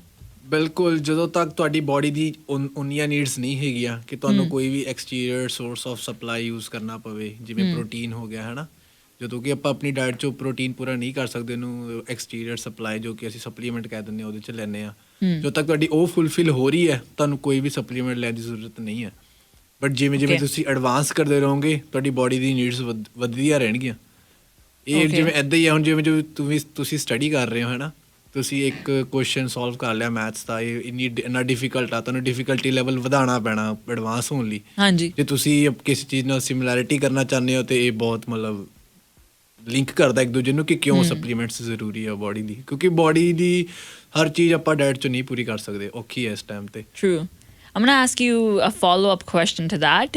ਜਿਵੇਂ ਪੁਰਾਣੇ ਜ਼ਮਾਨੇ ਦੇ ਵਿੱਚ ਆਪਾਂ ਕਹਿ ਸਕਦੇ ਹਾਂ, we've seen ਕਿ ਲੋਕੀ ਹੁਣ ਵੀ ਬਾਡੀ ਬਿਲਡਿੰਗ ਕਰਦੇ ਆ ਨੈਚੁਰਲ ਫਾਰਮ ਦੇ ਨਾਲ, ਅਤੇ ਕਈ ਲੋਕਾਂ ਦਾ ਇਹ ਮੰਨਣਾ ਆ ਕਿ ਤੁਸੀਂ ਉਹ ਰਿਜ਼ਲਟਸ ਜਿਹੜੇ ਹੈਗੇ ਆ ਅਚੀਵ ਕਰ ਸਕਦੇ ਹੋ ਸਪਲੀਮੈਂਟਸ ਤੋਂ ਬਿਨਾਂ, ਅਤੇ ਸਪਲੀਮੈਂਟਸ ਤੁਹਾਡੀ ਬਾਡੀ ਲਈ ਨੈਚੁਰਲ ਨਹੀਂ ਗੇ, ਕਿਉਂਕਿ ਪੁਰਾਣੇ ਜ਼ਮਾਨਿਆਂ ਦੇ ਵਿੱਚ ਜਿਹੜੇ ਲੋਕੀ ਹੱਟੇ ਕੱਟੇ ਹੁੰਦੇ ਸੀ ਜਾਂ ਕਬੱਡੀ 'ਚ ਸੀ ਜਾਂ ਬਾਡੀ ਬਿਲਡਿੰਗ ਵਿੱਚ ਸੀਗੇ, ਉਦੋਂ ਤਾਂ ਕੋਈ ਸਪਲੀਮੈਂਟਸ ਨਹੀਂ ਲੈਣ ਜਾਂਦਾ ਸੀਗਾ ਸਟੋਰਸ ਦੇ ਵਿੱਚ। ਹਾਂਜੀ, ਉਹ ਇੱਦਾਂ ਵਾ ਕਿ ਹੁਣ ਤਾਂ ਜਿਹੜੀ ਅੱਜ ਕੱਲ੍ਹ ਦੀ ਡਾਇਟ ਆ 'ਚ ਐਡਲਟ੍ਰੇਸ਼ਨ ਵੀ ਬਹੁਤ ਆ।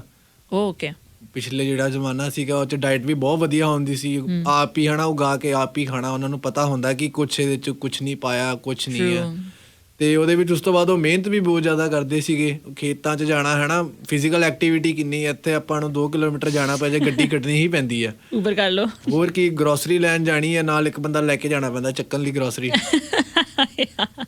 ਔਰ ਇੱਦਾਂ ਹੀ ਹੈ ਹੁਣ, ਜਦੋਂ ਤੁਸੀਂ ਆਪਣੀ ਫਿਜ਼ੀਕਲ ਐਕਟੀਵਿਟੀ ਨਹੀਂ ਵਧਾਓਗੇ, ਅਤੇ ਤੁਸੀਂ ਮਤਲਬ ਜੇ ਤੁਸੀਂ ਬਾਹਰਲੀ ਡਾਇਟ ਵੀ ਖਾਂਦੇ ਹੋ ਹੈ ਨਾ, ਜੇ ਤੁਸੀਂ ਇਸ ਟਾਈਮ ਵੀ ਡਾਇਟ ਖਾਂਦੇ ਹੋ ਜ਼ਿਆਦਾ, ਉਹਦੇ ਨਾਲ ਤੁਹਾਡੀ ਫਿਜ਼ੀਕਲ ਐਕਟੀਵਿਟੀ ਬਹੁਤ ਜ਼ਿਆਦਾ ਜ਼ਰੂਰੀ ਆ, ਜਿਹੜੀ ਕਿ ਉਹਨੂੰ ਜੋ ਤੁਸੀਂ ਖਾਧਾ ਉਹਨੂੰ ਪ੍ਰੋਸੈਸ ਕਰੇ, ਰਾਦਰ ਦੈਨ ਕਿ ਉਹਦਾ ਕੋਈ ਸਾਈਡ ਇਫੈਕਟ ਮਿਲੇ, ਤੁਸੀਂ ਮੋਟੇ ਹੋ ਜਾਓ ਜਾਂ ਕੁਛ ਹੋਰ। ਅੱਛਾ, ਅਤੇ ਕ੍ਰੀਏਟਿਨ ਤੁਸੀਂ ਨਾਮ ਲਿਆ, ਤੁਸੀਂ ਉਹ ਵੀ ਲੈਂਦੇ ਹੋ ਨਾ, ਸੋ ਉਹਦਾ ਵੀ ਫਾਇਦਾ ਹੈਗਾ? ਬਿਕਾਜ਼ ਉਹਦੇ ਵੀ ਕਈ ਲੋਕੀ ਕਹਿੰਦੇ ਆ ਕਿ ਨਹੀਂ ਲੈਣੀ ਚਾਹੀਦੀ। ਦੇਖੋ, ਕ੍ਰੀਏਟਿਨ ਦੇ ਨਾਲ ਜਦੋਂ ਵੀ ਤੁਸੀਂ ਕ੍ਰੀਏਟਿਨ ਲੈ ਰਹੇ ਹੋ ਹੈ ਨਾ, ਉਹਦਾ ਸੌਰੀ ਟੂ ਕੱਟ ਯੂ ਆਫ, ਪਰ ਇਹ ਵੀ ਮਾੜਾ ਜਿਹਾ ਸਾਡੇ ਲਿਸਨਰਸ ਨੂੰ ਦੱਸੋ ਵੀ ਕ੍ਰੀਏਟਿਨ ਹੈ ਕੀ ਆ? ਓਕੇ, ਕ੍ਰੀਏਟਿਨ ਇੱਕ ਮਤਲਬ ਸੋਰਸ ਆਫ ਜਿਵੇਂ ATP ਮੋਲੀਕਿਊਲਸ ਹੁੰਦੇ ਆ, ਜੋ ਕ੍ਰੀਏਟਿਨ ਦਾ ਕੰਮ ਹੁੰਦਾ ਤੁਹਾਡੀ ਬੋਡੀ ਵਿੱਚ ਨਾ ATP ਮੋਲੀਕਿਊਲਸ ਵਧਾਉਂਦਾ ਵਾਟਰ ਦੀ ਫਾਰਮ 'ਚ।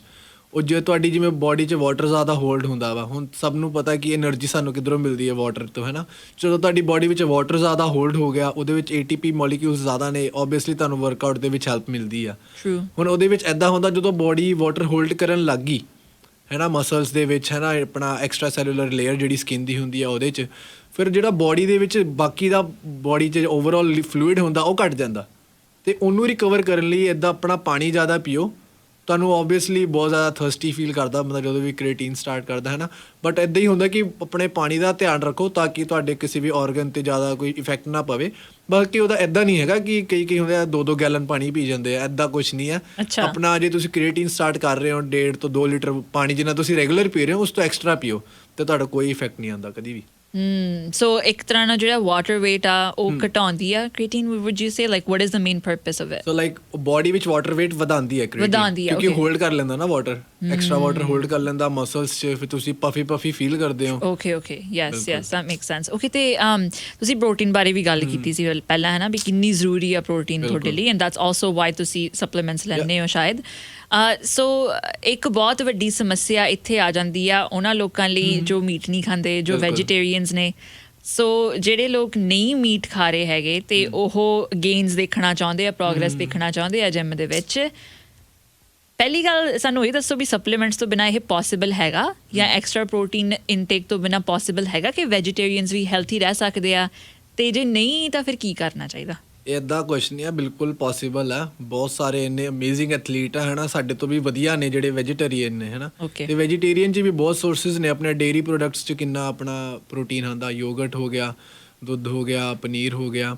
ਉਸ ਤੋਂ ਬਾਅਦ ਤੁਸੀਂ ਦਾਲਾਂ ਹੋ ਗਈਆਂ ਹੈ ਨਾ, ਬਲੈਕ ਚਨੇ ਹੋ ਗਏ, ਦਾਲ ਹੋ ਗਈ ਆਪਣੀ, ਆਲਮੰਡਸ ਹੋ ਗਏ, ਬਹੁਤ ਸੋਰਸਿਸ ਨੇ। ਆਪਣਾ ਓਟਸ ਹੋ ਗਿਆ, ਕੀਨੂਆ ਹੋ ਗਿਆ, ਇਹ ਸਾਰਾ ਕੁਝ ਤੁਸੀਂ ਡਾਇਟ 'ਚ ਪਾਓਗੇ, ਇਹਨਾਂ ਨੂੰ ਚੈੱਕ ਕਰੋ ਤੁਹਾਨੂੰ ਕਿੰਨੀ ਪ੍ਰਪੋਰਸ਼ਨ ਚਾਹੀਦੀ ਆ, ਤੇ ਈਜ਼ੀਲੀ ਤੁਹਾਡਾ ਜਿਹੜਾ ਡੇਲੀ ਦਾ ਰਿਕੁਆਇਰਮੈਂਟ ਆ ਪ੍ਰੋਟੀਨ ਦਾ ਪੂਰਾ ਹੋ ਹੀ ਜਾਊਗਾ।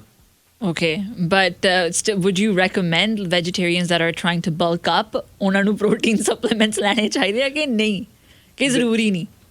ਜ਼ਰੂਰੀ ਨਹੀਂ ਹੈ, ਬਟ ਇੱਦਾਂ ਹੁੰਦਾ ਕਿ ਵੈਜੀਟੇਰੀਅਨ 'ਚ ਸੋਰਸਿਸ 'ਚ ਕਈ ਵਾਰੀ ਨਾ ਬੰਦਾ ਬੋਰ ਹੋ ਜਾਂਦਾ। ਜਿਵੇਂ ਮੈਂ ਵੀ ਟਰਾਈ ਕੀਤੀ ਸੀਗੀ ਵੈਜੀਟੇਰੀਅਨ ਸੋਰਸਿਸ, ਉਹ ਜੋ ਤੁਸੀਂ ਵੈਜੀਟੇਰੀਅਨ ਸੋਰਸਿਸ ਜੇ ਤੁਸੀਂ ਡੇਅਰੀ ਪ੍ਰੋਡਕਟਸ ਹੀ ਮੋਸਟਲੀ ਯੂਜ਼ ਕਰੋਗੇ, ਉਹਨਾਂ ਵਿੱਚ ਤੁਹਾਨੂੰ ਫੈਟਸ ਵੀ ਮਿਲਦੀਆਂ ਨੇ ਜ਼ਿਆਦਾ।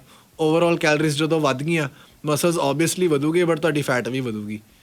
ਇਹ ਪ੍ਰੋਬਲਮ ਜਿਵੇਂ ਮੋਸਟਲੀ ਫੇਸ ਹੁੰਦੀ ਹੈ ਵੈਜੀਟੇਰੀਅਨਸ, ਉਹਨਾਂ ਨੂੰ ਰਿਜ਼ਲਟਸ ਸਲੋ ਇਸੇ ਕਰਕੇ ਮਿਲਦੇ ਆ ਕਿਉਂਕਿ ਐਡੀਸ਼ਨਲ ਚੀਜ਼ਾਂ ਬਹੁਤ ਆ ਜਾਂਦੀਆਂ ਨਾਲ। Okay, because yeah, I think that's a really big thing. ਕਈ ਲੋਕ ਨਾ ਅੱਕ ਜਾਂਦੇ ਆ। ਜਿਵੇਂ ਇਟਸ ਫਨੀ ਬਿਕਾਜ਼ ਜੇ ਆਪਾਂ ਡਿਗਰੀ ਕਰਨੀ ਹੋਵੇ, ਆਪਾਂ ਨੂੰ ਇਹ ਵੀ ਨਹੀਂ ਪਤਾ ਹੁੰਦਾ ਕਿ ਐਂਡ 'ਚ ਜੌਬ ਮਿਲੂਗੀ ਕਿ ਨਹੀਂ, ਪਰ ਆਪਾਂ 4 ਸਾਲ ਗਾਲ ਦਿੰਦੇ ਆ ਨਾ। ਗਾਲੂਗੀ ਨਹੀਂ, ਮੈਂ ਇੱਦਾਂ ਨਹੀਂ ਕਹਿਣਾ ਚਾਹੀਦਾ ਹੈਗਾ, ਬਟ ਆਈ ਮੀਨ ਆਪਾਂ 4 ਸਾਲ ਇਨਵੈਸਟ ਕਰ ਦਿੰਦੇ ਆ ਵੀ ਚਲੋ ਗਾਰੰਟੀ ਨਹੀਂ ਗੀ output, but we are gonna try our hardest to become a doctor or become an engineer. ਪਰ ਜਿੱਥੇ ਗੱਲ ਜਿਮ ਦੀ ਆਉਂਦੀ ਹੈ, ਮੈਂ ਵੀ ਇਹਦੇ ਵਿੱਚ ਇਨਕਲੂਡਡ ਆ, ਕਈ ਵਾਰੀ 3 ਹਫ਼ਤੇ ਚਾਹੀਦਾ, ਲੱਗਦਾ ਵੀ ਕੁਝ ਬਣਦਾ ਤਾਂ ਹੈ ਨਹੀਂਗਾ, ਵੀ ਕੀ ਫਾਇਦਾ। ਬਿਲਕੁਲ ਏਦਾਂ ਨਹੀਂ, ਇਹ ਤਾਂ ਬਹੁਤ ਵੱਡੀ ਪੇਸ਼ੈਂਸ ਲੈਵਲ ਗੇਮ ਆ। ਕੰਸਿਸਟੈਂਟ ਰਹੋ, ਇਹਦੇ 'ਚੋਂ ਕੁਝ ਐਕਸਪੈਕਟ ਨਾ ਕਰੋ, ਇਹਨੂੰ ਆਪਣਾ ਪਾਰਟ ਆਫ ਲਾਈਫ ਬਣਾਓ, ਤੁਹਾਨੂੰ ਆਪੇ ਥੋੜੀ ਦੇਰ ਬਾਅਦ ਰਿਜ਼ਲਟਸ ਪਤਾ ਲੱਗ ਜੂ। Okay, so B patient bus. Okay, and what is the biggest thing ਜਿਹੜੀ ਤੁਸੀਂ ਕਹੋਗੇ, ਜਾਂ 2-3 ਚੀਜ਼ਾਂ ਕਿ ਲੋਕੀ ਇਹ ਗਲਤੀਆਂ ਕਰ ਰਹੇ ਨੇ ਜਿਮ ਦੇ ਵਿੱਚ ਜਾਂ ਆਪਣੀ ਡਾਈਟ ਦੇ ਵਿੱਚ? ਇਹ ਤੁਸੀਂ ਫਿਟਨੈਸ ਟ੍ਰੇਨਰ ਹੋ, ਤੁਸੀਂ ਤਾਂ ਦੇਖਦੇ ਹੀ ਰਹਿੰਦੇ ਹੋਵੋਗੇ, ਕਿਹੜੀਆਂ ਉਹ 2-3 ਚੀਜ਼ਾਂ ਨੇ ਜਾਂ ਗਲਤੀਆਂ ਨੇ ਜਿਹੜੀਆਂ ਲੋਕੀ ਦੁਹਰਾਉਂਦੇ ਹੀ ਰਹਿੰਦੇ ਆ, ਤੁਹਾਨੂੰ ਬਾਰ-ਬਾਰ ਦੇਖਣ ਨੂੰ ਮਿਲਦੀਆਂ? ਸਭ ਤੋਂ ਪਹਿਲਾਂ ਤਾਂ ਜਿਮ ਦੇ ਵਿੱਚ ਮੈਂ ਦੱਸਾਂਗਾ ਕਿ ਲੋਕੀ ਨਾ ਇੱਕ ਵਰਕਆਊਟ ਕਰਨ ਦੇ ਵਿੱਚ ਟਾਈਮ ਪੀਰੀਅਡ ਬਹੁਤ ਪਾਉਂਦੇ ਆ। ਬਹੁਤ ਜ਼ਿਆਦਾ ਰੈਸਟ ਲੈਣ ਲੱਗ ਜਾਂਦੇ ਆ, ਨਾਲ ਦੇ ਨਾਲ ਗੱਲਾਂ ਮਾਰੀ ਜਾਂਦੇ ਆ। ਜਿੰਨਾ ਹੋ ਸਕਦਾ ਕਿ ਆਪਣੇ ਆਪ ਨੂੰ ਬੋਡੀ ਵਾਰਮ ਰੱਖੋ ਹੈ ਨਾ। ਜੇ ਤੁਸੀਂ ਇੱਕ ਸੈੱਟ ਕੀਤਾ, ਆਪਣਾ ਸਾਹ ਲਵੋ, ਮਤਲਬ ਰਿਕਵਰ ਕਰੋ, ਨਾਲ ਹੀ ਦੂਜਾ ਸੈੱਟ ਲਾਓ। ਉਹਦਾ ਕੋਈ ਫਾਇਦਾ ਨਹੀਂ ਇੱਕ ਸੈੱਟ ਲਗਾ ਕੇ 4-5 ਮਿੰਟ ਬਾਅਦ ਫੇਰ ਆ ਕੇ ਜੇ ਤੁਸੀਂ ਆਪਣੇ ਮਸਲ ਨੂੰ ਟ੍ਰੇਨ ਕਰ ਰਹੇ ਹੋ, ਉਹਦੇ ਵਿੱਚ ਐਫੀਸ਼ੀਐਂਸੀ ਘੱਟ ਜਾਂਦੀ ਆ। ਓਕੇ, ਇੱਕ ਆ ਹੋ ਗਿਆ। ਇੱਕ ਫਿਰ ਉਸ ਤੋਂ ਬਾਅਦ ਬਹੁਤ ਸਾਰੀਆਂ ਐਕਸਰਸਾਈਜ਼ਾਂ ਲਗਾਉਂਦੇ ਹੀ ਰਹਿੰਦੇ, ਉਹਦਾ ਵੀ ਕੋਈ ਫਾਇਦਾ ਨਹੀਂ। ਕੋਈ ਵੀ ਮਸਲ ਹੈਗਾ ਹੈ ਨਾ, ਉਹਦੇ ਤੁਸੀਂ ਚੈੱਕ ਕਰੋ ਕਿੰਨੇ ਮਸਲ ਹੈਡਸ ਨੇ। ਹਰ ਮਸਲ ਹੈਡ ਨੂੰ ਟ੍ਰੇਨ ਕਰਨ ਲਈ ਇੱਕ ਵਰਕਆਊਟ, ਇੱਕ ਐਕਸਰਸਾਈਜ਼ ਲਗਾਓ, ਬਸ ਇਨਫ ਹੈ। ਇਹ ਸਾਰਾ ਕੁਝ 40 to 45 ਮਿੰਟਸ ਹੋ ਜਾਂਦਾ ਮੋਸਟਲੀ। ਅੱਛਾ, ਤੇ ਖਾਣ ਪੀਣ ਦੇ ਵਿੱਚ ਕਿਹੜੀਆਂ ਗਲਤੀਆਂ? ਖਾਣ ਪੀਣ ਚਾਹੀ ਜੋ ਅਸੀਂ ਪਹਿਲਾਂ ਵੀ ਆਪਾਂ ਡਿਸਕਸ ਕਰ ਰਹੇ ਸੀਗੇ ਹੈ ਨਾ, ਪ੍ਰੋਟੀਨ ਤਾਂ ਖਾ ਲੈਂਦੇ ਆ, ਬਟ ਨਾਲ ਫੈਟਸ ਵਾਲੀਆਂ ਚੀਜ਼ਾਂ ਵੀ ਪਾ ਲੈਂਦੇ ਨੇ ਵਿੱਚ। ਹੁਣ ਆਪਾਂ ਪ੍ਰੋਟੀਨ ਬਾਰ ਵੀ ਦੇਖ ਲੈਂਦੇ ਆ, ਪ੍ਰੋਟੀਨ ਹੈਗਾ ਉਹਦੇ 'ਚ 20 ਗ੍ਰਾਮ ਹੈ ਨਾ, ਬਟ ਆਪਾਂ ਨਾਲ ਜੋ ਉਹਦੇ ਵਿੱਚ ਸ਼ੂਗਰ ਐਡਿਡ ਆ ਉਹ ਨਹੀਂ ਦੇਖ ਰਹੇ ਹੈ ਨਾ, ਫੈਟਸ ਨੇ ਉਹਦੇ 'ਚ ਉਹ ਨਹੀਂ ਦੇਖ ਰਹੇ। ਮਤਲਬ ਡਾਇਟ ਤਾਂ ਮੇਨ ਇਹੀ ਹੈ ਕਿ ਤੁਸੀਂ ਆਪਣੀ ਡਾਇਟ ਨੂੰ ਟਰੈਕ ਕਰ ਰਹੇ ਹੋ, ਆਪਣੇ ਗੋਲਸ ਦੇ ਹਿਸਾਬ ਨਾਲ ਉਹਨਾਂ ਨੂੰ ਮਤਲਬ ਫੋਲੋ ਕਰ ਰਹੇ ਹੋ ਕਿ ਨਹੀਂ। ਗਾਚਾ। ਐਂਡ ਜਿਹੜੀ ਤੁਸੀਂ ਗੱਲ ਕਰ ਰਹੀ ਸੀਗੇ ਜਿਮ ਦੀ, ਮੈਂ ਸੁਣਿਆ ਦੋਨੇ ਹੀ ਪੱਖ ਸੁਣਿਆ। ਕਈ ਲੋਕੀ ਕਹਿੰਦੇ ਆ ਕਿ you should lift the heaviest you can until failure, ਜਦੋਂ ਤੱਕ ਤੁਹਾਡੇ ਤੋਂ ਬਿਲਕੁਲ ਬਸ ਹੋਰ ਹੋ ਵੀ ਨਾ। ਕਈ ਲੋਕੀ ਕਹਿੰਦੇ ਆ ਕਿ ਡੈਮੇਜ ਥੋੜ੍ਹਾ ਨਾ ਕਰਨਾ ਮਸਲ ਨੂੰ। ਵਟਸ ਯੂਰ ਟੇਕ ਕਿ ਕਿੰਨੀ ਹੱਦ ਤੱਕ ਆਪਣੇ ਆਪ ਨੂੰ ਪੁਸ਼ ਕਰਨਾ ਚਾਹੀਦਾ? ਹੁਣ ਆਪਾਂ ਇੱਦਾਂ ਦੇਖ ਲੈਂਦੇ ਹਾਂ ਇਹਨੂੰ ਕਿ ਤੁਹਾਡੀ ਬੋਡੀ ਤੁਹਾਨੂੰ ਕਿੰਨਾ ਵੇਟ ਅਲਾਓ ਕਰਦੀ ਹੈ ਨਾ। ਹੁਣ ਜਿਵੇਂ ਤੁਸੀਂ 20 kg ਯੂਜ਼ ਕਰ ਰਹੇ ਹੋ ਨਾ, 20 kg ਤੁਸੀਂ ਈਜ਼ੀਲੀ 12 ਤੋਂ 15 ਰੈਪੀਟੀਸ਼ਨ, ਜੋ ਅਸੀਂ ਕਹਿੰਦੇ ਹਾਂ ਕਿ ਵੇਟ ਟ੍ਰੇਨਿੰਗ ਲਈ ਐਫੀਸ਼ੀਐਂਟ ਆਪਣਾ ਰੈਪੀਟੀਸ਼ਨ ਆ, 12 ਤੋਂ 15 ਜੇ ਤੁਹਾਨੂੰ ਈਜ਼ੀ ਲੱਗ ਰਿਹਾ, ਤੁਸੀਂ ਵੇਟ ਇਨਕਰੀਜ਼ ਕਰੋ ਗ੍ਰੈਜੂਅਲੀ। ਇਹ ਨਹੀਂ ਕਿ 20 ਤੋਂ ਸਿੱਧੇ 40 ਤੇ ਚਲੇ ਗਏ, ਉਦੋਂ ਫਿਰ ਤੁਹਾਨੂੰ ਇੰਜਰੀ ਹੋਣੀ ਹੀ ਹੋਣੀ ਹੈ। ਉਹਦਾ ਪਹਿਲੀ ਗੱਲ ਚੱਕਿਆ ਨਹੀਂ ਜਾਣਾ। ਜੇ ਹੈਲਪ ਹੁਲਪ ਨਾਲ ਚੱਕ ਵੀ ਲਿਆ ਫਿਰ ਤੁਹਾਨੂੰ ਇੰਜਰੀ ਹੀ ਹੋਣੀ ਹੈ। ਜੇ ਤੁਸੀਂ ਹੌਲੀ ਹੌਲੀ ਕੰਫਰਟੇਬਲ ਹੋਵੋ ਵੇਟਸ ਨਾਲ, 1 ਕਿਲੋ 2 ਕਿਲੋ ਇਨਕਰੀਜ਼ ਕਰੋ ਐਵਰੀ ਵੀਕ ਨਹੀਂ, ਐਵਰੀ 2 weeks 3 weeks। ਓਕੇ, ਉੱਦਾਂ ਫਿਰ ਉਹਨੂੰ ਕੋਸ਼ਿਸ਼ ਕਰੋ ਕਿ ਉਹਦੇ ਵੀ ਸੇਮ ਰੈਪੀਟੀਸ਼ਨਸ ਲੱਗਣ। ਇਹੀ ਕਰਨਾ ਕਿ ਪੂਰੀ ਬੱਸ ਕਰਨੀ ਹੈ ਸਰੀਰ ਦੀ ਜਾ ਕੇ ਜਿਮ 'ਚ। ਇੱਦਾਂ ਨਹੀਂ ਕਿ ਮਤਲਬ ਛੋਟੇ ਡੰਬਲ ਚੱਕ ਲਏ, ਬਹੁਤ ਭਾਰੀ ਨਾਲ ਆਪਣੇ ਆਪ ਨੂੰ ਇੰਜਰਡ ਕਰ ਲਿਆ। ਤੇ ਮੇਰੇ ਵਰਗੇ ਨੇ ਤਾਂ ਵੈਸੇ ਇਹੋ ਜਿਹੇ ਸਵਾਲ ਪੁੱਛਣੇ, ਪਰ ਮੈਂ ਪੁੱਛਣਾ ਸੀ ਤੁਹਾਨੂੰ ਕਿ ਰੈਸਟ ਡੇ ਵੀ ਜ਼ਰੂਰੀ ਹੁੰਦੇ ਨੇ? ਹਾਂਜੀ, ਰੈਸਟ ਡੇ ਵੀ ਜ਼ਰੂਰੀ ਹੈ। ਉਹ ਤੁਹਾਨੂੰ ਡਿਪੈਂਡ ਕਰਦਾ ਕਿ ਤੁਹਾਡਾ ਵਰਕਆਊਟ ਕਿੱਦਾਂ ਦਾ ਹੈ ਨਾ। ਹੁਣ ਜਿਵੇਂ ਮੈਂ ਦੱਸਿਆ, ਮੈਂ 45 ਮਿੰਟਸ ਦਾ ਵਰਕਆਊਟ ਲਾਉਂਦਾ, ਤੇ ਮੇਰੀ ਅਗਲੇ ਦਿਨ ਬੋਡੀ ਰਿਕਵਰ ਹੋ ਜਾਂਦੀ ਕਿਉਂਕਿ ਮੈਂ ਇੰਨਾ ਲੰਬਾ ਵਰਕਆਊਟ ਕਰਦਾ ਹੀ ਨਹੀਂ ਕਰਦੇ ਨਹੀਂ ਤੁਸੀਂ। ਤੇ ਫਿਰ ਮੈਨੂੰ ਹੁੰਦਾ ਕਿ ਮੈਂ ਬਸ ਛੁੱਟੀ ਉਦੋਂ ਹੀ ਲਵਾਂ ਜਦੋਂ ਹਾਂ ਵੀ ਮੈਨੂੰ ਲੱਗਦਾ ਕਿ ਵੀ ਨਹੀਂ ਹੁਣ ਬੋਡੀ ਕਹਿੰਦੀ ਹੈ ਕਿ ਸੋ ਜਾ ਇੱਕ ਦਿਨ ਐਕਸਟਰਾ ਹੈ ਨਾ, ਜ਼ਿਆਦਾ ਸਲੀਪ ਲੈ ਲਓ, ਬਾਹਰ ਗੇੜੀ ਸੋ ਮਾਰੋ। Listen to your body. ਬਿਲਕੁਲ ਬਿਲਕੁਲ। ਓਕੇ, ਐਂਡ ਰੈਸਟ ਡੇ ਤੇ ਤੁਸੀਂ ਐਕਟਿਵ ਰੈਸਟ ਡੇ ਰੱਖਦੇ ਹੋ ਕਿ ਤੁਰ ਫਿਰ ਲੈ ਕੇ ਫਿਰ ਆਰਾਮ ਨਾਲ ਨਹੀਂ, ਉਹ ਐਕਟਿਵ ਤਾਂ ਰਹਿਣਾ ਹੀ ਰਹਿਣਾ ਹੈ। ਓਕੇ ਹੁਣ ਜਿਵੇਂ ਵਾਕਿੰਗ ਸਟੈਪਸ ਆਪਣੇ ਐਡ ਕਰਦੇ ਰਹੋ ਹੈ ਨਾ, ਕੋਈ ਵੀ ਬਾਹਰ ਰਨ ਕਰਨ ਚਲੇ ਗਏ, ਕਿਸੇ ਵੀ ਹਾਈਕ ਹੁਈਕ ਤੇ ਚਲੇ ਗਏ, ਏਦਾਂ ਕਰ ਲਓ, ਐਕਟਿਵ ਰਹੋ ਰੈਸਟ ਦੇ ਤੇ ਵੀ। ਬਟ ਉਹ ਹੀ ਆ ਬੋਡੀ ਥੋੜੀ ਮਤਲਬ ਡਿਫਰੈਂਟ ਐਟਮੋਸਫੇਅਰ 'ਚ ਜਾਂਦੀ ਆ, ਰਿਕਵਰ ਵਧੀਆ ਹੁੰਦੀ ਆ, ਤੇ ਬਸ ਇਹੀ ਪਰਪਸ ਆ ਰੈਸਟ ਡੇ ਦਾ। ਤੇ ਆਲਮ ਤੁਸੀਂ ਇੰਨਾ ਕੁਝ ਕਰਦੇ ਹੋ, first of all thank you so much, ਤੁਸੀਂ ਸਾਡੇ ਨਾਲ ਇੰਨੇ, ਮੈਨੂੰ ਲੱਗਦਾ ਜਿਵੇਂ ਫ੍ਰੀ ਕੰਸਲਟੇਸ਼ਨ ਮੈਨੂੰ ਮਿਲ ਗਈ ਹੁੰਦੀ ਆ। ਬਟ ਟੈਲ ਅਸ ਕਿ ਤੁਸੀਂ ਇੰਸਟਾਗ੍ਰਾਮ, ਟਿਕਟੋਕ ਵਗੈਰਾ ਤੇ ਵੀਡੀਓਜ਼ ਪਾਉਣੀਆਂ ਕਿਉਂ ਸ਼ੁਰੂ ਕੀਤੀਆਂ, and what's your motive with posting about your body and about how you have reached the point that you have? So ਮੈਂ ਪੇਜ ਤਾਂ ਹੀ ਸਟਾਰਟ ਕੀਤਾ ਕਿ ਬਹੁਤ ਸਾਰੇ ਡਿਫਰੈਂਟ ਸੋਰਸਿਸ ਆ ਹੈ ਨਾ, ਬਹੁਤ ਜ਼ਿਆਦਾ ਲੋਕਾਂ ਨੂੰ ਹਿੱਟ ਐਂਡ ਟਰਾਈ ਕਰਨਾ ਪੈਂਦਾ, ਇੱਧਰੋਂ ਸੁਣ ਲਿਆ, ਇਹ ਟਰਾਈ ਕੀਤਾ, ਨਹੀਂ ਵਰਕ ਹੋਇਆ। ਮੈਂ ਵੀ ਇੱਦਾਂ ਹੀ ਕੀਤਾ ਛੋਟੇ ਹੁੰਦੇ ਤੋਂ, ਮੈਂ ਵੀ YouTube ਤੇ ਪੜ੍ਹਿਆ ਹੈ ਨਾ, ਗੂਗਲ ਤੇ ਦੇਖਿਆ, ਤੇ ਜੋ ਵੀ ਮੈਂ ਪੋਸਟ ਕਰਦਾ ਵਾਂ ਉਹ ਮੇਰੇ ਲਈ ਵਰਕ ਕਰਦਾ ਵਾ। ਤੇ ਜੋ ਮੈਨੂੰ ਲੱਗਦਾ ਕਿ ਇਹ ਬਹੁਤ ਈਜ਼ੀ ਆ, ਬਹੁਤ ਸਿੰਪਲ ਆ, ਮੇਰੇ ਵਰਕਆਊਟਸ ਵੀ ਬੜੇ ਸਿੰਪਲ ਹੁੰਦੇ ਆ, ਨਹੀਂ ਕਿ ਤੁਹਾਨੂੰ ਦੂਸਰੇ ਜਿਮ ਜਾਣਾ ਪੈਣਾ ਹੈ ਨਾ। ਉਹੀ ਡੰਬਲਸ ਨਾਲ ਹੁੰਦਾ, ਉਹੀ ਬਾਰ ਨਾਲ ਹੁੰਦੀ ਹੈ। ਮੇਨ ਹੁੰਦੀ ਕਿ ਤੁਸੀਂ ਉਹਨੂੰ ਐਗਜ਼ੀਕਿਊਟ ਕਿੱਦਾਂ ਕਰਦੇ ਹੋ, ਬਸ ਹੋਰ ਕੁਝ ਨਹੀਂ ਆ। ਬਸ ਜਿੰਨਾ ਸਿੰਪਲ ਐਂਡ ਬੇਸਿਕ ਹੋ ਸਕਦਾ ਆਪਣੇ ਵਰਕਆਊਟ ਨੂੰ, ਆਪਣੇ ਡਾਇਟ ਨੂੰ ਰੱਖੋ। ਤੇ ਇਸੇ ਕਰਕੇ ਮੈਂ ਚੈਨਲ ਸਟਾਰਟ ਕੀਤਾ ਕਿ ਮੈਂ ਇੱਦਾਂ ਦਾ ਬੇਸਿਕ ਸਟੱਫ ਪਾਵਾਂ ਜੋ ਦੂਸਰਿਆਂ ਨੂੰ ਹੈਲਪ ਕਰੇ। ਨਹੀਂ, ਤੁਹਾਡਾ ਚੈਨਲ ਬਹੁਤ ਵਧੀਆ ਐਂਡ ਤੁਹਾਡੀ ਕਾਫੀ ਵੀਡੀਓਜ਼ ਵਾਇਰਲ ਵੀ ਹੁੰਦੀਆਂ ਨੇ। ਮੈਂ ਜਿਹਨੂੰ ਵੀ ਦੱਸਿਆ ਕਿ ਆਲਮ ਆ ਰਹੇ ਆ, ਦੇ ਆਲ ਨਿਊ ਹੂ ਯੂ ਵਰ, ਉਹਨਾਂ ਸਾਰਿਆਂ ਨੇ ਤੁਹਾਨੂੰ ਦੇਖਿਆ ਹੋਇਆ ਸੀ।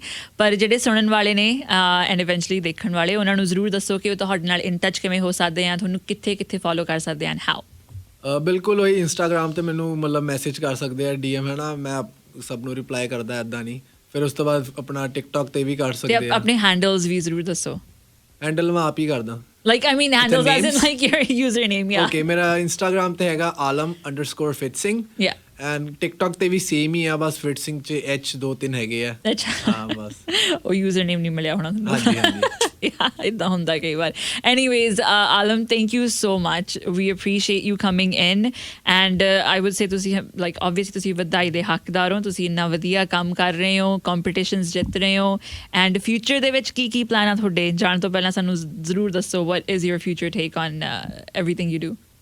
ਲਾਈਕ ਫਿਊਚਰ 'ਚ ਮੇਰਾ ਲਾਅ ਇਨਫੋਰਸਮੈਂਟ 'ਚ ਹੀ ਜਾਣ ਦਾ ਮਨ ਹੈ, ਤੇ ਨਾਲ ਕੋਈ ਵੀ ਫਿਟਨੈਸ ਰਿਲੇਟਡ ਬਿਜ਼ਨਸ ਮੈਂ ਆਪਣਾ ਸਟਾਰਟ ਕਰਾਂ। ਹਾਂਜੀ, ਤੇ ਇਹੀ ਮੇਰਾ ਲੌਂਗ ਟਰਮ ਪਲਾਨ ਆ ਹਜੇ ਤਾਂ। Okay, well good luck with that.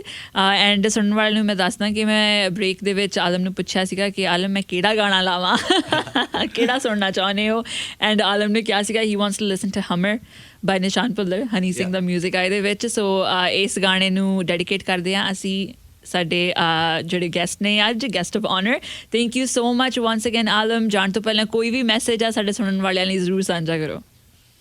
ਬਸ ਮੈਂ ਇਹੀ ਬੋਲਣਾ ਚਾਹਾਂਗਾ ਸਭ ਨੂੰ ਕਿ ਆਪਣੀ ਲਾਈਫ 'ਚ ਜੇ ਤੁਸੀਂ ਕਦੀ ਵੀ ਨੈਗੇਟਿਵ ਫੀਲ ਕਰ ਰਹੇ ਹੋ ਤੇ ਵਧੀਆ ਨੈਗੇਟਿਵ ਫੀਲ ਹੋਣਾ ਚਾਹੀਦਾ, ਕਿਉਂਕਿ ਤੁਹਾਨੂੰ ਪਤਾ ਤੁਸੀਂ ਮਤਲਬ ਡਰਾਬੈਕ ਆ, ਤੁਸੀਂ ਮਤਲਬ ਪਿੱਛੇ ਹੋ।